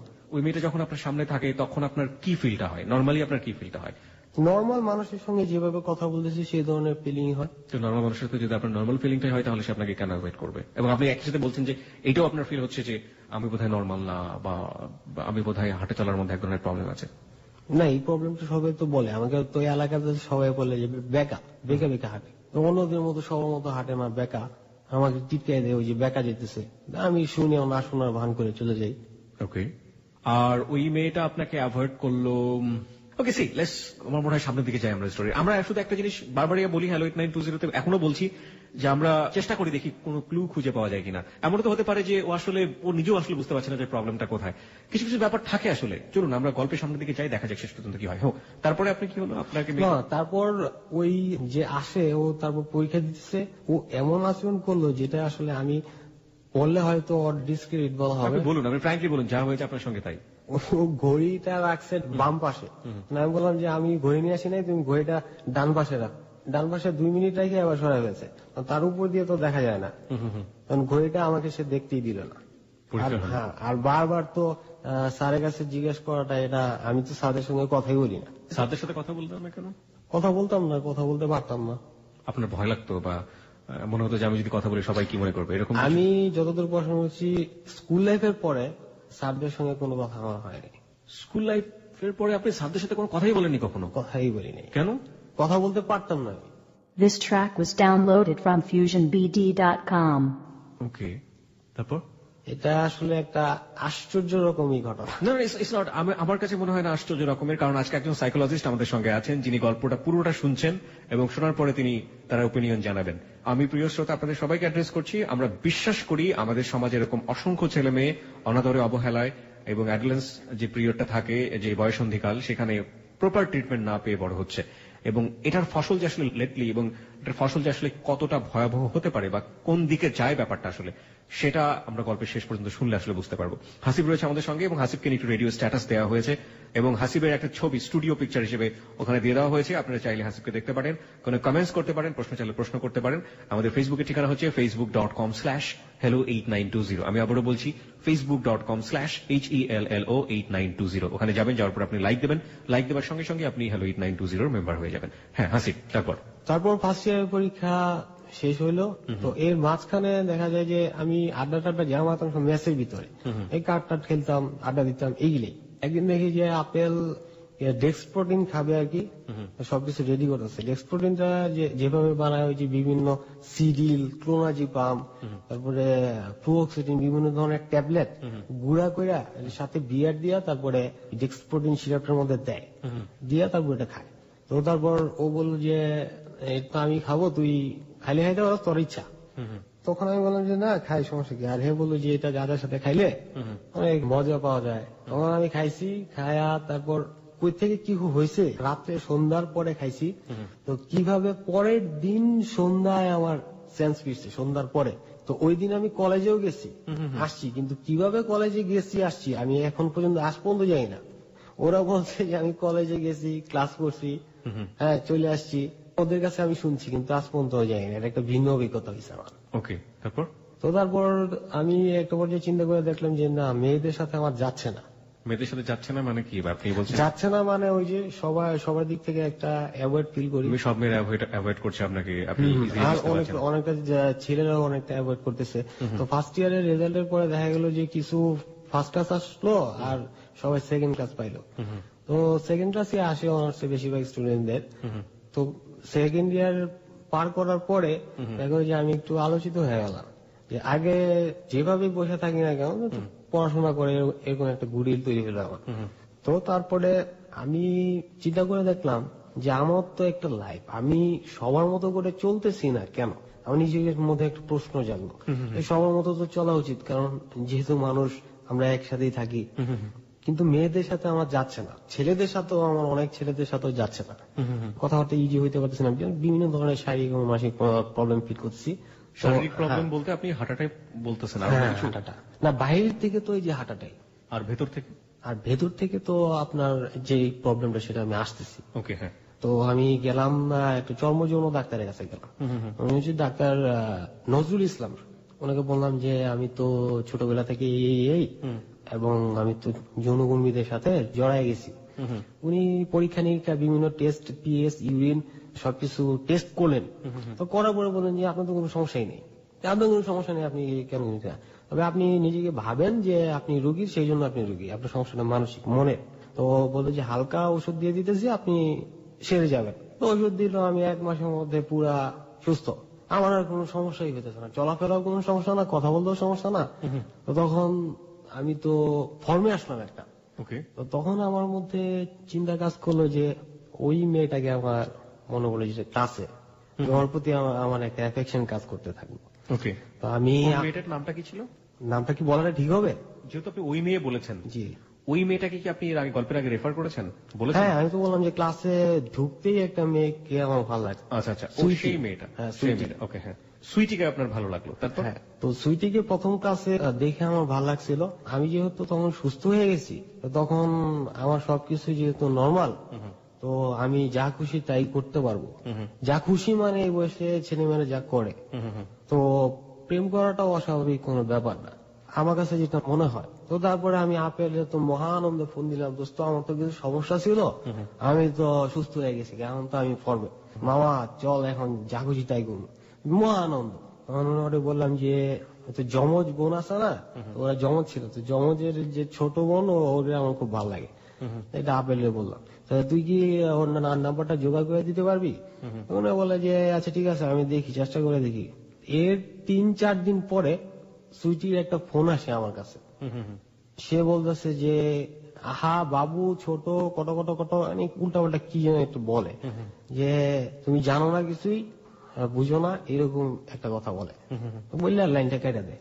তখন আমি তো ওর কণ্ঠ চিনি, আমি তো পুরো রোমাঞ্চিত হয়ে যাই, কি ব্যাপার সুইটি ফোন করছে, এর চেয়ে বড় ব্যাপার তো আমার কাছে হয় না। তারপর সুইটি বাবু কুটুকুটু সব কিছু বলছে। ভেরি ভেরি ওকে। তারপর তো তারপরে আমি আপেলকে জিজ্ঞেস করি, আপেল প্রশ্নটা এড়ায় যায় যে তুই কি কিছু বলছিস বা নাম্বার দিছিস। এড়ায় যাওয়ার পরে সে আমার কিছু বলে না। আমি সকাল বিকাল প্রায় 10-15 দিন এভাবে যায়। তখন এলাকায় চলতেছি, এলাকার বাইরেও চলতেছি, সব জায়গায় আমি সম্পূর্ণ সুস্থ। এখন আমাকে যেরকম দেখতেছেন যে আনিজি ফিল করতেছি বা কথাবার্তা বা চেহারায় যদি এখন 1 মাস যে আমি ট্রিটমেন্টটা নিছি, ফুললি আপনাদের চেয়ে ভালো আমি চলতেছি, এরকম একটা ব্যাপার। তো তখন আমি ওই নাম্বারে ক্রমাগত SMS পাঠাইতে লাগলাম, একটার পর একটা SMS, একটার পর একটা SMS দিতে থাকলাম। তো 10-15 দিন এরকম হওয়ার পরে ওই নাম্বার থেকে একটা ছেলে ফোন করছে। ফোন করে আমাকে গালিগালাজ করছে, বিভিন্ন ধরনের অগত্য ভাষায় গালিগালাজ করছে, যে ফোন করছো মায়ের বাপ সেই, হ্যাঁ কারে SMS দেশ। এই নাম্বারে তো আমি অনেক রিং করছি, রিং কেউ ধরে না, SMS করতাম। এইটার পরে আমি বললাম যে দেখেন এটা ভদ্রলোকের নাম্বার, আপনি গালিগালাজ করবেন না, আপনার যদি SMS যায় থাকে তাহলে সেটা ভুলে গেছে। তো তারপর আমি আরেকটা ছেলের কাছে জানতে পারি পরবর্তীতে যে এটা আমি একটা ট্র্যাপের মধ্যে ছিলাম, যে আসলে ফোনটা সুইটি করছিল কিন্তু আমাকে বোকা বানানোর জন্য, মজা করার জন্য হয়তো করছে এরকম। যে ওই ছেলেটা ছিল সজীব, এখন যদি ওরা শুনতে পায়, শুনতে পাইলে ওদের দিক থেকে রেসপন্স পাওয়া গেলেও যাইতে পারে, যদি ওরা শুনে আর কি। এই ঘটনার পরে আমি তো এমনি টপ নিউজ আর এলাকার টপ নিউজ তো আপেল জানে, আমি তো পুরা আরম্ভ হয়ে গেলাম। সবাই আপনাকে বোকা ভাবতেছে এই সময়টাতে? বোকা ভাবতেছে মানে লেজে গুবড়ে হয়ে গেলাম, লেজে গুবড়ে হয়ে গেলাম, এমনি তো ভাগাচোরা। তো তারপর 1 মাস পরে আমি সম্পূর্ণভাবে মানসিক ভারসাম্যহীন হয়ে পড়ি, সম্পূর্ণ পাগল। বাসায় ভাঙচুর করি, তারপর বিভিন্ন ধরনের মানুষকে মারি, হ্যাঁ সম্পূর্ণ মানসিক ভারসাম্যহীন। মানুষকে মারেন মানে আপনি কি করলেন, কাকে মারলেন? আমার বাবাকে মারছিলাম, আমার মাকে মারছিলাম, ভাঙচুর করতাম। দোতলা বাসা তো আমাদের, দোতলা থেকে টিভি মেইল ফালাই দিছি, বাসায় ভাঙচুর করছি, বিভিন্ন ধরনের কাণ্ড কারখানা করছি। এরপর আমি প্রায় 3 মাস একটা রুমের ভিতরে আবদ্ধ ছিলাম, বের হইনি, মানসিক ভারসাম্যহীন। তো আমাকে হাসপাতালে জোর করে ভর্তি করা হয়, মানুষজন আমাকে জোর করে নিয়ে হাসপাতালে ভর্তি করে। আমি ভর্তি হব না, ওষুধ খাবো না, তো এরকম একটা পর্যায়ে। তা সম্পূর্ণ মানসিক ভারসাম্যহীন। তো এটা ঘটে আপনার 2009 এর শেষে, 10 এর প্রথম দিকে, প্রেসক্রিপশন আছে আমার কাছে। তো এটা ঘটার পরে যখন আপনার প্রেসক্রিপশন একটু দেখছি।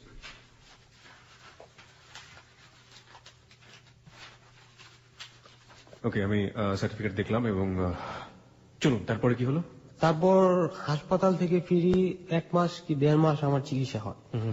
ভাঙচুর করা, মানুষকে মারধর করা, এইসব কিছু বন্ধ হয়ে যায়।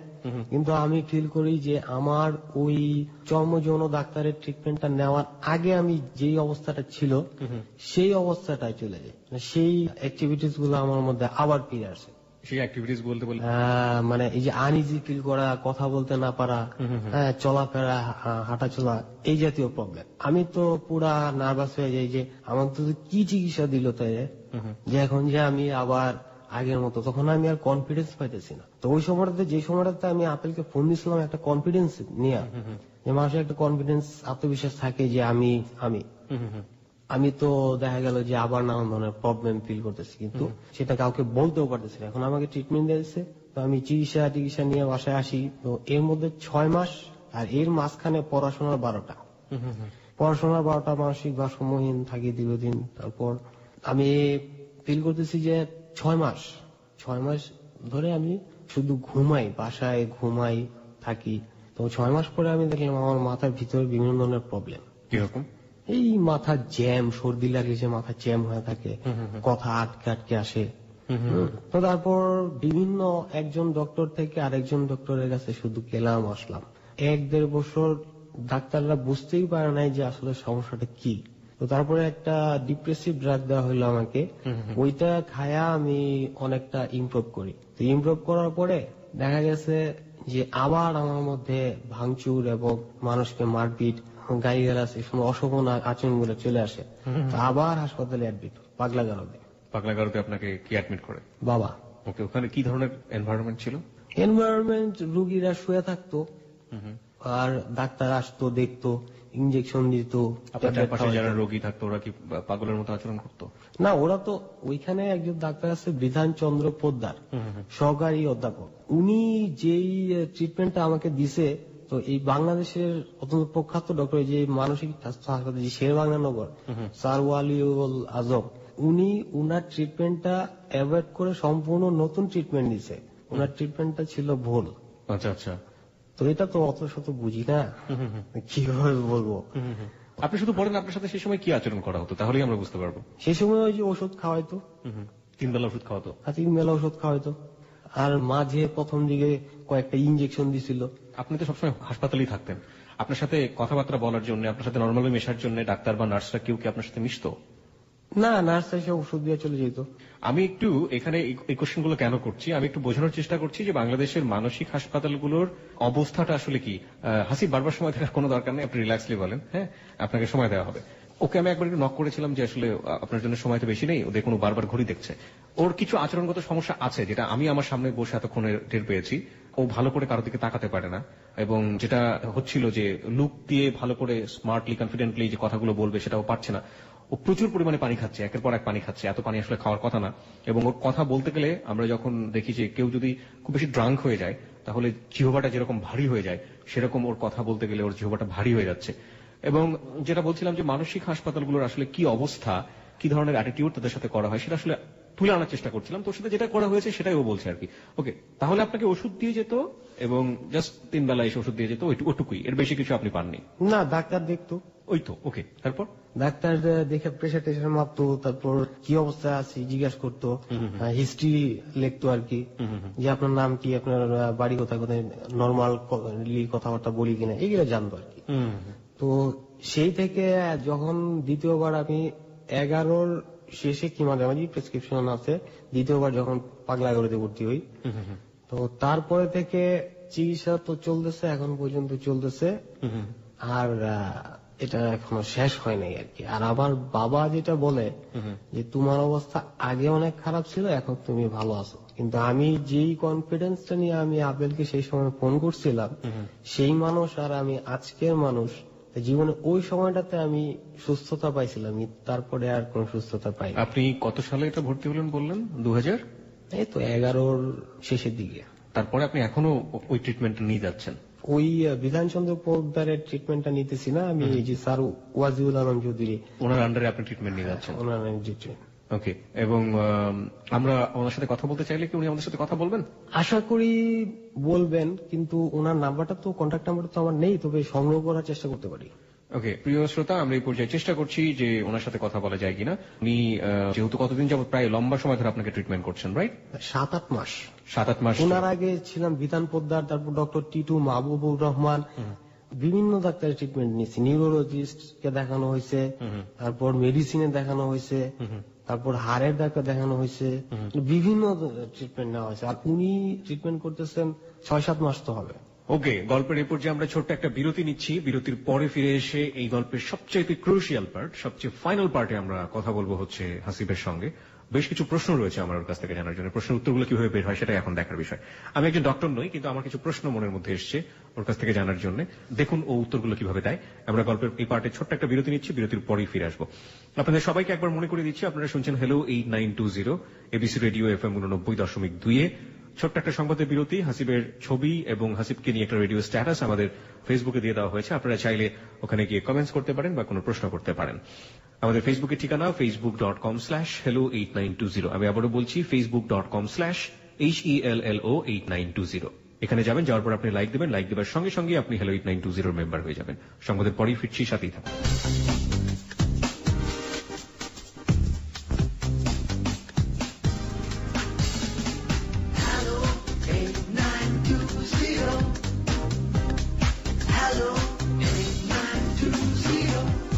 সংবাদের বিরতির পর আরো একবার স্বাগত Hello 8920-তে। হাসিব রয়েছে আমার সাথে এবং হাসিব তার জীবনের গল্প বলছে আজকে। আপনারা সবাই শুনছেন এবিসি রেডিও FM 89.2। আরজি কিবরিয়া আপনার সঙ্গে আছে এবং লাখো শ্রোতা এই মুহূর্তে আমার সঙ্গে রয়েছেন দেশের বাইরে, এবং একই সাথে আমরা আনন্দের সঙ্গে জানাচ্ছি চিটাগং এবং কক্সবাজারের বন্ধুরা আমাদের সঙ্গে যুক্ত হয়েছেন। তাদেরকেও আমরা ধন্যবাদ জানাতে চাই যে আমাদের সাথে আমাদের এই পরিবারে যোগ দেওয়ার জন্য, এবিসি পরিবারে। আমরা হাসিবের জীবনের গল্প শুনছিলাম। হাসিবের জীবনের গল্পে আবারও ফিরে যাব। যাওয়ার আগে আপনি মনে করে দিচ্ছি Hello 8920 হচ্ছে আপনার জীবনের গল্প বলার প্ল্যাটফর্ম। এখানে এসে আপনি আপনার জীবনের গল্প বলতে পারেন। ফোন নাম্বারটি হচ্ছে 91156668। আমি আবারও বলছি 91156668।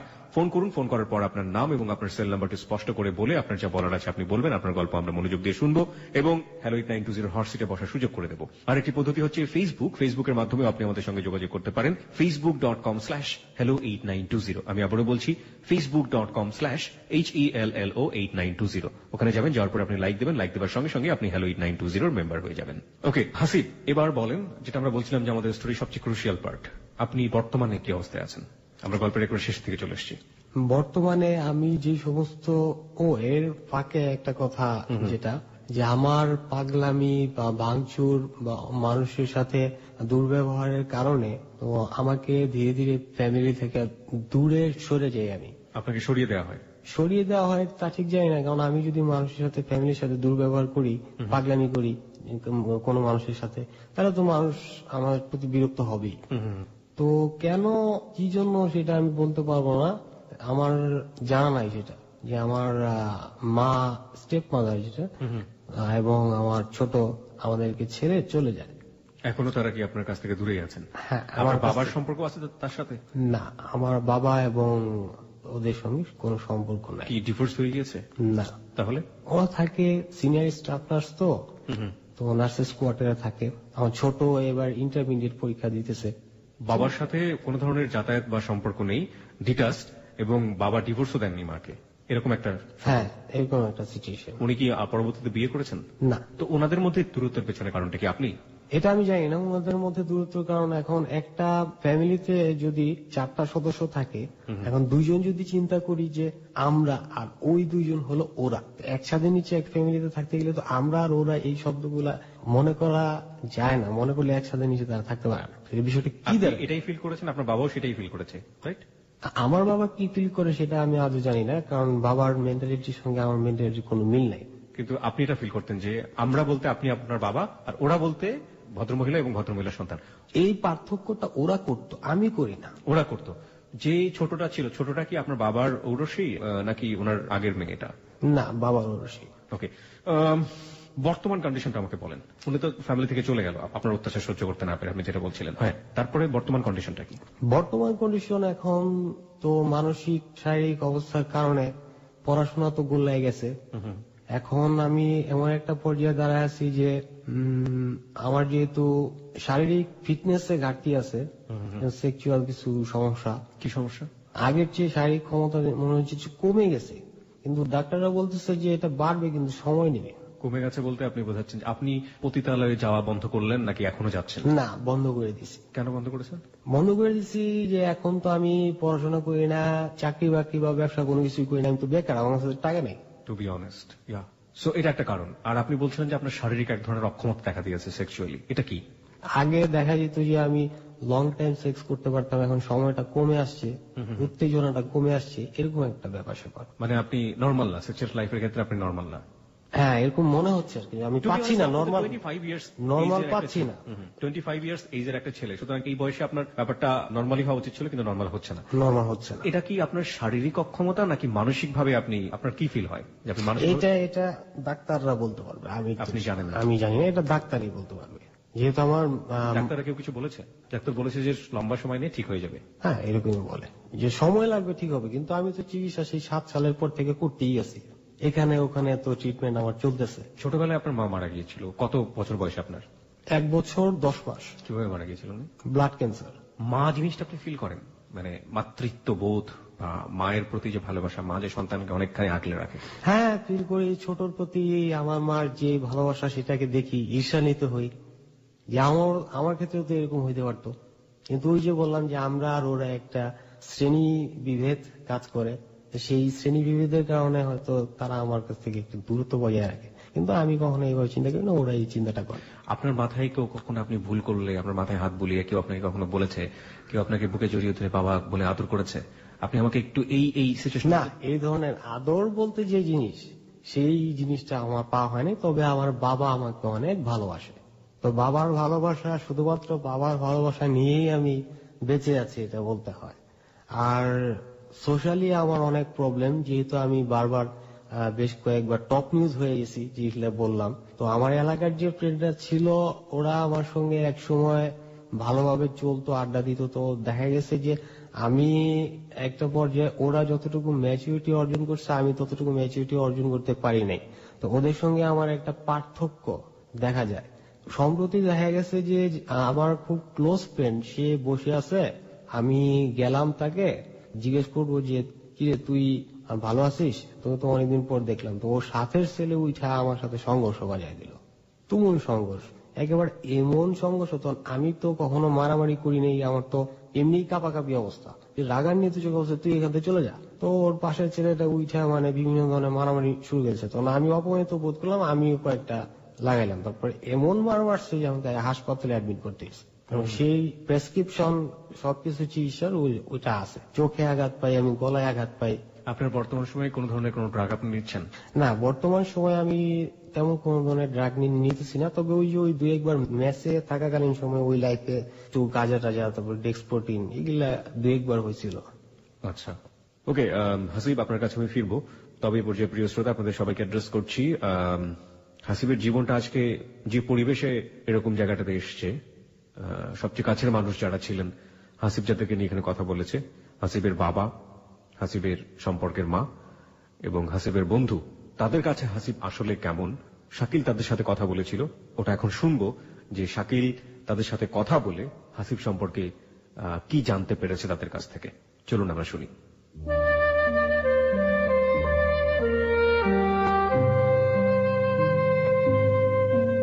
ময়মনসিংহের মাসকান্দা থেকে হাসিব যখন আমাদের হ্যালো 8920-তে ফোন করে, এরপরই আমরা তার সাথে যোগাযোগ করি। হাসিবের কথা থেকে আমরা জানতে পারি বন্ধুর প্ররোচনায় বিপদগামী হাসিব ছোটবেলা থেকে নিজেকে অন্য সবার চাইতে আলাদা বলে ভাবতে থাকে। বন্ধুহারা হাসিব যখন তার নানা অসুবিধার কথা আমাদেরকে জানায়, তখন তার সম্পর্কে আরো ভালোভাবে জানতে আমরা কথা বলি বর্তমান সময়ে হাসিবের একমাত্র বন্ধু রিফাতের সাথে।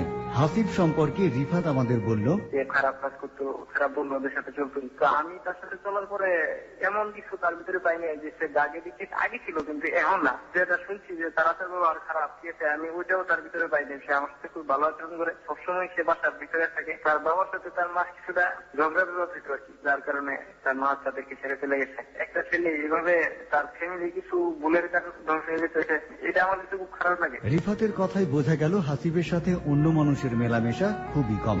কাছের মানুষ খুঁজতে আমরা যোগাযোগ করি বহুদিন আগেই সংসার ছেড়ে চলে যাওয়া হাসিবের সৎ মায়ের সাথে। তিনি যা বললেন, আপনি ডিজাইনে কি করবেন, এর চিকিৎসার প্রয়োজনে লাগবে। আসলে মানসিক সমস্যা আছে, আপনি ডাক্তারদের সাথে যোগাযোগ করেন। আমি অনেকদিন ধরে থাকি না তো, তাই আমি জানি না। ওর বাপু এর সম্বন্ধে ভালো বলতে পারবো, আমি ওনার বাপের সাথে যোগাযোগ করব। হাসিবকে নিয়ে কোনো কথা বলার ইচ্ছে তার সৎ মায়ের নেই। এরপর আমরা যোগাযোগ করি নিঃসঙ্গ হাসিবের একমাত্র সাথী তার জন্মদাতা পিতার সাথে। তার কাছে জানতে চাইলাম হাসিবের আচরণ সম্পর্কে। ও তো আমার সাথে তেমন কোনো খারাপ আচরণ করে না, তবে আমি ওর মাঝখানে যে জিনিসটা লক্ষ্য করছিলাম, কিছু অস্বাভাবিক আচরণ। একটা ঘরে 3 মাস ছিল, তার সাথে যোগাযোগ করতো না। একদিন আমার হালকা মাছ ধরে করলো, আর তখন সে অস্বাভাবিক সিগারেট খেত। হাসিবের এই অস্বাভাবিক আচরণের বেশ কয়েকটি কারণ আমরা তার কাছ থেকে জানতে পারি। প্রথম কারণ হিসেবে তিনি বললেন, ওর মার মৃত্যুর পর দেখলাম যে বিয়ে করার পর আমার ওয়াইফে আমাদের একটু প্রতিক্রিয়া দেখা যায়, কিন্তু অ্যাকচুয়াল কথা হলো কি ভাই, যে সবচেয়ে বড় জিনিস হলো মায়ের বিকল্প কেউ কোনোদিন পূরণ করতে পারে না, এটা একটা দুঃখ।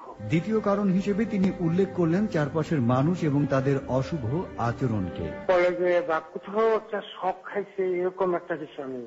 সবচেয়ে বড় ব্যাপারটা হলো যে ও তো ওর কাছে আমি বড় করছি ধানমন্ডি এলাকায়, তারপরে মাইমিসিং এলাকার পরে একটু পল্লী এলাকার মানুষ কিন্তু অতটা ভদ্র না, যে আচরণ করে তার সাথে সে অ্যাডজাস্ট করতে পারতেছে না, এটা একটা বিষয়। ও হয়তো হচ্ছে ফালতু বিষয় নিয়ে মানুষ হাসাহাসি করে, কোনো বিষয়ই না, তারপরে ওকে দেখে মানুষ এটা দিয়ে টিকচারিমূলক ভাবে হাসছে, কিন্তু ওর মনে এগুলো রেখাপাত করতে। পরবর্তীতে কারণ হিসেবে কিছুটা ভুল চিকিৎসাও রয়েছে তার সন্দেহের তালিকায়। আমার মনে হয় ভুল চিকিৎসা হয়েছে, কারণ ওই চিকিৎসাকে ঔষধগুলা ওর ভিতরে প্রয়োগ করলে প্রতিক্রিয়ায় দেখা দিচ্ছে, বমি হয়েছে, খেতে পারছে না, ঘুমাইতে পারছে না, মাথা করছে।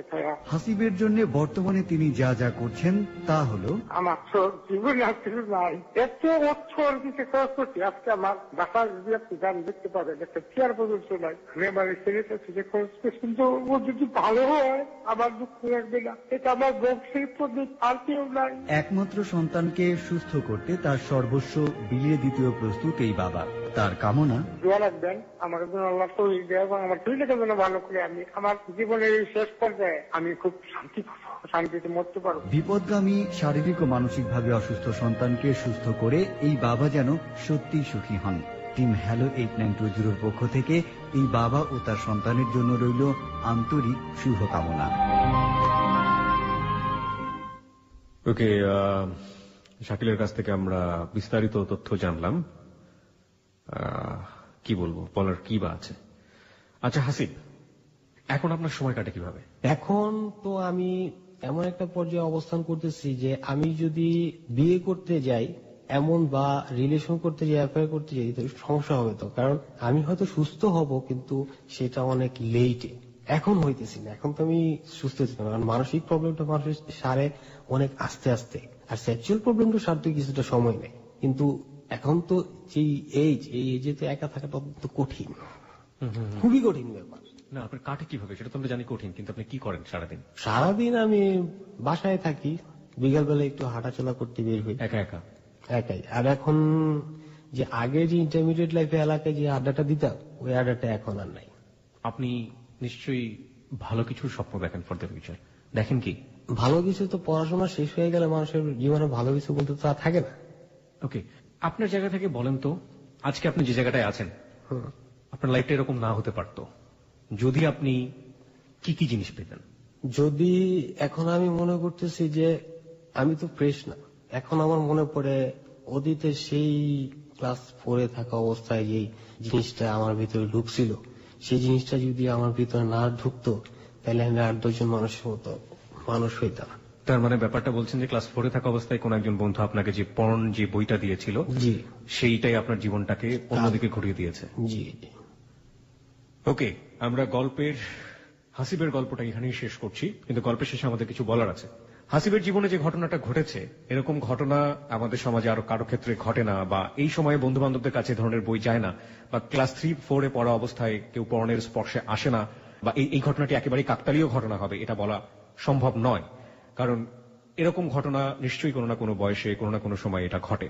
কিন্তু প্রসঙ্গটা অন্য জায়গাতে। প্রসঙ্গটা হচ্ছে যে সময়টাতে ওর কাছে এই ছবিগুলো বা যে সময়টাতে ওর কাছে বইগুলো আসলো, আসার পর ও যেভাবে এটার দ্বারা মোটিভেটেড হলো, যেভাবে ওর মধ্যে এক ধরনের অপরাধ বোধ নিয়ে ও দিনের পর দিন সময়গুলো পার করলো, একটা মেয়েকে বোঝার জন্য যে রাইট অ্যাঙ্গেলের দরকার হয়, বা একটা শারীরিক সম্পর্ক বোঝার জন্য যে রাইট অ্যাঙ্গেলের দরকার হয়, সে রাইট অ্যাঙ্গেল থেকে সরে এসে সম্পূর্ণ রংলি লং টার্মে ও চললো, সেই জায়গাটায় ঠিক করে দেওয়ার মতো মানুষ ওর পরিবারে ছিল না।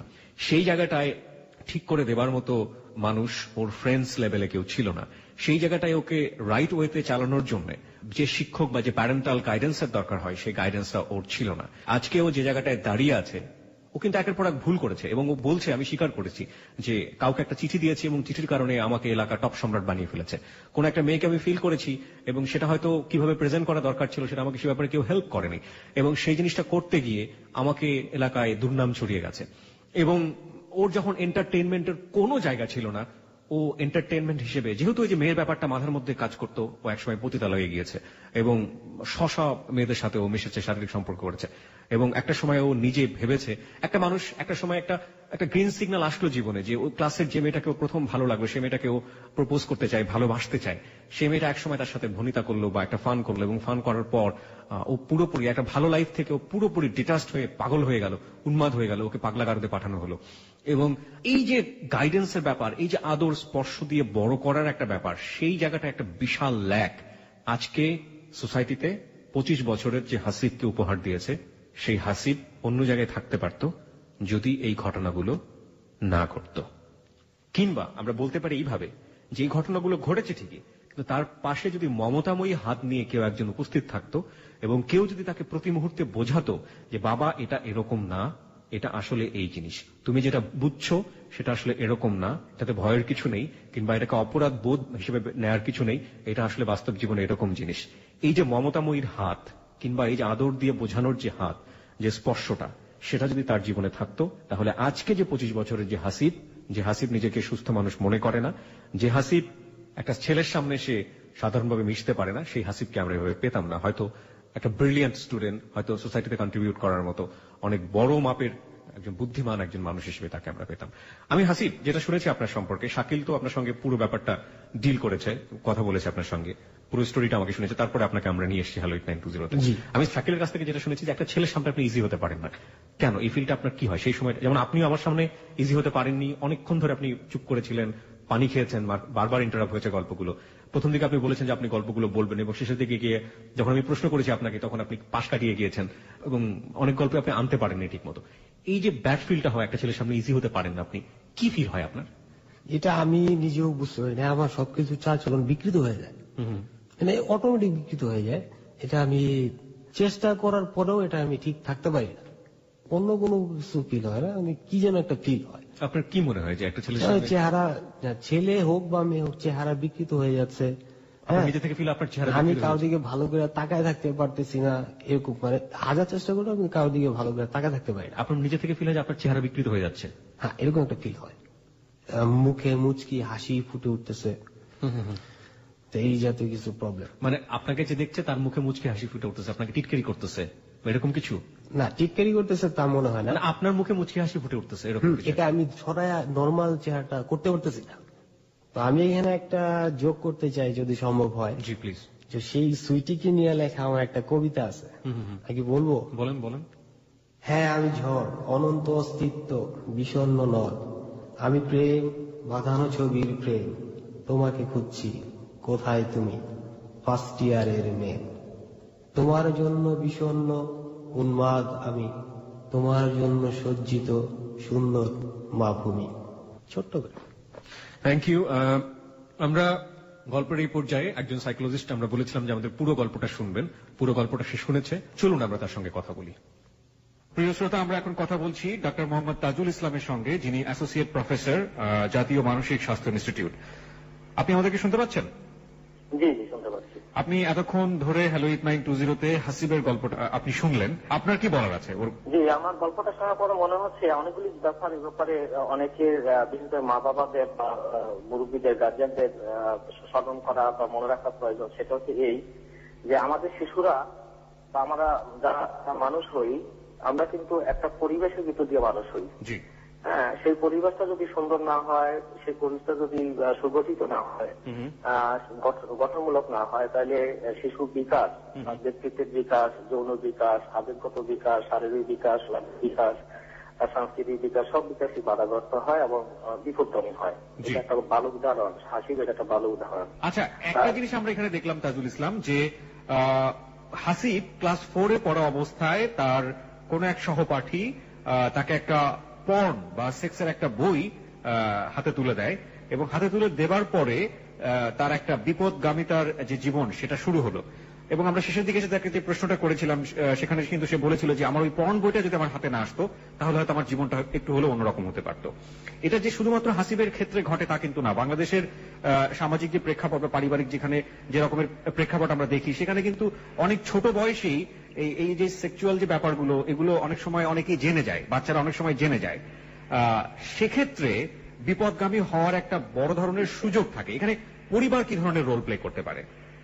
আমরা মনে করি আর কি যে আমাদের শিশুদেরকে নিরাপদ রাখতে হবে, নৈতিকতার দিক থেকে ভালো রাখতে হবে। সেই জন্যই আমাদের মা বাবারা উদ্দেশ্য নিয়ে এই কাজটা হয়তো করেন যে ছেলে মেয়েদেরকে অল্প বয়সে যৌনতা বিষয়ক কোনো ব্যাপারে যাতে ডাকতে না পারে সেই ব্যাপারে তারা বেশি প্রতিরক্ষা ব্যবস্থা করে থাকে। যে মনোবিজ্ঞানের কতগুলি ধাপ আছে আমরা যে বের হয়ে আসি, প্রথম ধাপ হচ্ছে যে আমাদের বেসিক যে প্রাইমারি নিড সেগুলি আমরা পূরণ করি, যেমন খাওয়া দাওয়া এবং সবচেয়ে বেশি এর সঙ্গে যৌনতা। এই নিডগুলি আগে পূরণ হতে হয়, এরপরে হয় নিরাপত্তা নিড, এরপরে পূরণ হতে হয় ভালোবাসা বা সম্মান শ্রদ্ধা পাওয়া, এরপর আরো এইভাবে ধাপটা মিলিয়ে যায়। তার মানে হচ্ছে অতি শৈশব থেকে প্রাথমিক দিক থেকে আমাদের বেসিক নিড যে প্রাথমিক নিডগুলি, এই নিডগুলি পূরণ হতে হয়। এই নিডগুলির ভিতর কিন্তু আমরা অস্বীকার করতে পারি না। এর মধ্যে একটাই হচ্ছে যৌনতা বিষয়। আমরা স্বীকার করি আর বা না করি, আমাদের ছেলেদের একটা গবেষণা দেখা গেছে, আপনি স্কিনসের নাম শুনছেন, যৌনতা বিষয়ে উনি খুব সবচেয়ে পৃথিবীতে বিখ্যাত। উনি এক জরিপ করে দেখেছেন যে শতকরা 70% ছেলে মেয়ে শৈশবে তারা সেক্স প্লে করতো, যৌন খেলা খেলতো, যেটা বলি সেটা করতো, সে অভিজ্ঞতার কথা তারা বলে। হ্যাঁ, এবং যৌনতার বিকাশ কিন্তু অন্যান্য বিকাশের মতন ছোটকাল থেকে হয়ে থাকে। অতএব এই বিকাশটা যদি সুন্দর করতে চাই, গঠনমূলক করতে চাই, তাহলে এদেরকে অন্ধকারে না রেখে বা এদেরকে মিসগাইডেড করতে পারে এরকম সুযোগ না রেখে আমাদেরই উচিত হবে, মা বাবা হিসাবে আমাদের উচিত হবে বা সমাজ হিসাবে আমাদের উচিত হবে শিক্ষা কারিকুলামে সেক্স এডুকেশন হিসাবে জিনিসটাকে ইন্ট্রোডিউস করে দেওয়া। সেটা হচ্ছে যে স্বাভাবিক যৌনতা কাকে বলে, হ্যাঁ, যৌনতার বিদ্যুৎগুলি কি, হ্যাঁ, যৌনতার বিকাশগুলি কিভাবে হয়, হ্যাঁ, এবং একটা আরেকটা ইত্যাদি কথা আমরা আপনাকে একটু বলি। আমি একটা ক্যাম্প বিদেশে, আমাদের দেশে তো কোনো যৌন শিক্ষা নাই, কিন্তু উন্নত দেশে যে যৌন শিক্ষা আছে সেই সেক্স এডুকেশন বইয়ের 40টি এডুকেশন তিনি রিভিউ করে দেখেছেন যে সেখানেও যৌন শিক্ষার মধ্যে কিছুটা ঘাটতি আছে। যেমন সেখানে যৌন শিক্ষা দেওয়া হয় সাধারণত যৌনতার বিপজ্জনক দিকে জোর দেওয়া হয়, অনাকাঙ্ক্ষিত গর্ভধারণ, যৌনবাহিত রোগ কি হবে, এই সমস্ত জিনিস। কিন্তু যৌনতার যে স্বাভাবিক ব্যাপারগুলো আছে, যৌন আনন্দ, সমকামিতা, এই বিষয়গুলো সেখানে এড়িয়ে যাওয়া হয়। কিন্তু এই জিনিসগুলি খুব গুরুত্বপূর্ণ, যেহেতু আমাদের মনস্তাত্ত্বিক গঠনের ভিতরেই যৌন আকাঙ্ক্ষা থাকবে, যৌন বিকাশ হতে থাকবে। এখন আমরা যদি এই ব্যাপারে সঠিক এবং ধারণা নিয়ে গড়ে উঠতে না পারি, তাহলে কতগুলি ভুল ধারণা নিয়ে গড়ে উঠবে, যেটা আপনি হাসিবের দলে বলতে চাচ্ছেন। হাসিবের গল্পে সেটা বের হয়েছে। আমি আরেকটু শেষে জানতে চাই যে যিনি বিপদগামী এখনো হননি তার জন্য তো আমরা এতক্ষণ কথা বললাম, কিন্তু যিনি বিপদগামী হয়েছেন এবং পরিবার এটা জানে যে আমার ছেলে কিংবা আমার সন্তান এখন সেক্সুয়ালি বিপদগামী, তাকে কিভাবে স্কুলিং করে, তার সাথে কি ধরনের আচরণ করে তাকে সঠিক পথে নিয়ে আসা উচিত বলে আপনি মনে করেন? এটা একটা ভালো প্রশ্ন। যেহেতু একবার যদি অল্প বয়সে, বিশেষ করে শিশু বয়সে এবং কৈশোরে যদি যৌনতার ক্ষেত্রে বিপদগামী পথে চলে যায়, তাহলে কিন্তু সে সত্যি সত্যি খারাপ পথে চলে যায় এবং সেটা খুবই কষ্ট, পরিবার ব্যক্তির জন্য যেমন এটা বিপদগামিতা, এটা সমাজের জন্য বিপজ্জনক। তবে এই ক্ষেত্রে এটা উদাহরণ আমাদের মাদকাসক্তির মতন বা অপরাধের মতন, মানে অল্প বয়সে শিশু কিশোররা যেমন মাদকাসক্তিতে বিপদে চলে যায়, অপরাধের জগতে চলে যায়, ঠিক যৌনতার ব্যাপারেও তারা বিপদগামী হয়ে পড়তে পারে। এই যৌনতা জিনিসকে একই দৃষ্টির সঙ্গে দেখতে হবে, তাদের তখনই আবাদি, হ্যাঁ, তাদেরকে ভাবতে হবে যে তারা আমাদের এই ভুলের কারণে, আমাদের এই মিস গাইডেন্সের কারণে বা আমাদের অবহেলার কারণে, হ্যাঁ, তারা এই বিপদগামী বা অন্ধকার জগতে ভুল পথে চলে গেছে। অর্থাৎ তাদেরকে সেখানে ফিরিয়ে আনতে হলে তাদেরকে সঠিক শিক্ষা দেওয়ার প্রয়োজনে তাদের সঙ্গে প্রথমে সহমর্মী হতে হবে, তাদের সঙ্গে একটা রিলেশনশিপ তৈরি করতে হবে এবং তাদেরকে বুঝতে হবে, হ্যাঁ, তাদেরকে শুধু অপবাদ দিয়ে বা মারধর করে বা শাস্তি দিয়ে কিন্তু এখান থেকে নিবৃত্ত করা যাবে না। তাদেরকে ভালোভাবে বুঝতে হবে, ভালোবাসা দিতে হবে, তারপরে তারা নিজেরাই কিন্তু অনেকটা বুঝে যে এটা খারাপ। কিন্তু খারাপ পথ থেকে ফিরে আসাটা একটু কঠিন, কারণ শৈশব এবং কৈশোরে যে অভ্যাস গড়ে ওঠে সেই অভ্যাসটা খুব দৃঢ় হয়ে যায় এবং এটা থেকে ফিরে আসা একটু কঠিন। সেই কঠিন কাজটা থেকে ফিরে আনতে হলে ধৈর্য যে আছে এবং যে বিজ্ঞান ভিত্তিক পদ্ধতি দরকার আছে, সেগুলো কিন্তু অভিভাবককে একটু প্রফেশনাল লোকদের কাছ থেকে কিছুটা জেনে নিতে হবে। তবে প্রাথমিক যে দায়িত্ব সেটা হচ্ছে তার সঙ্গে একটা ভালো সম্পর্ক তৈরি করা তার সঙ্গে তাকে খারাপ না জেনে বা তাকে শাস্তি না দিয়ে তাকে ভালোবাসা দিয়ে তার উদ্বুদ্ধ করতে চেষ্টা করা যে এটা খারাপ কাজ, এবং তখন তাকে আরো শুভ কাজ ভালো কাজ এদিকে উদ্বুদ্ধ করে, এবং যে সমস্ত পরিবেশ বা যে সমস্ত লোকের কাছ থেকে সে এগুলি এই ব্যাপারে আরো উৎসব সেখান থেকে দূরে সরিয়ে রাখা, এবং সর্বোপরি তার সাথে আরো বেশি বেশি ভালো ব্যবহার করা এবং একের সাথে বন্ধুর মতো আচরণ করা। অবশ্যই কিন্তু কখনো কখনো এটা এত সহজ নয়, তখন কিন্তু কিছু ক্ষেত্রে অন্তত প্রফেশনাল লোকদের ক্ষেত্রে সাইকিয়াট্রিস্ট যারা রয়েছেন তাদের কাছ থেকে পরামর্শ নেয়া। জি ডক্টর তাজুল ইসলাম, আপনাকে অনেক অনেক ধন্যবাদ। আপনি হ্যালো 8920 কে সময় দিয়েছেন এবং পুরো গল্পটা আপনি মনোযোগ দিয়ে শুনেছেন। আপনাকে আন্তরিকভাবে ধন্যবাদ জানাচ্ছি। আপনাকেও ধন্যবাদ। হাসিবের জীবনের গল্পটা এখানে শেষ হচ্ছে।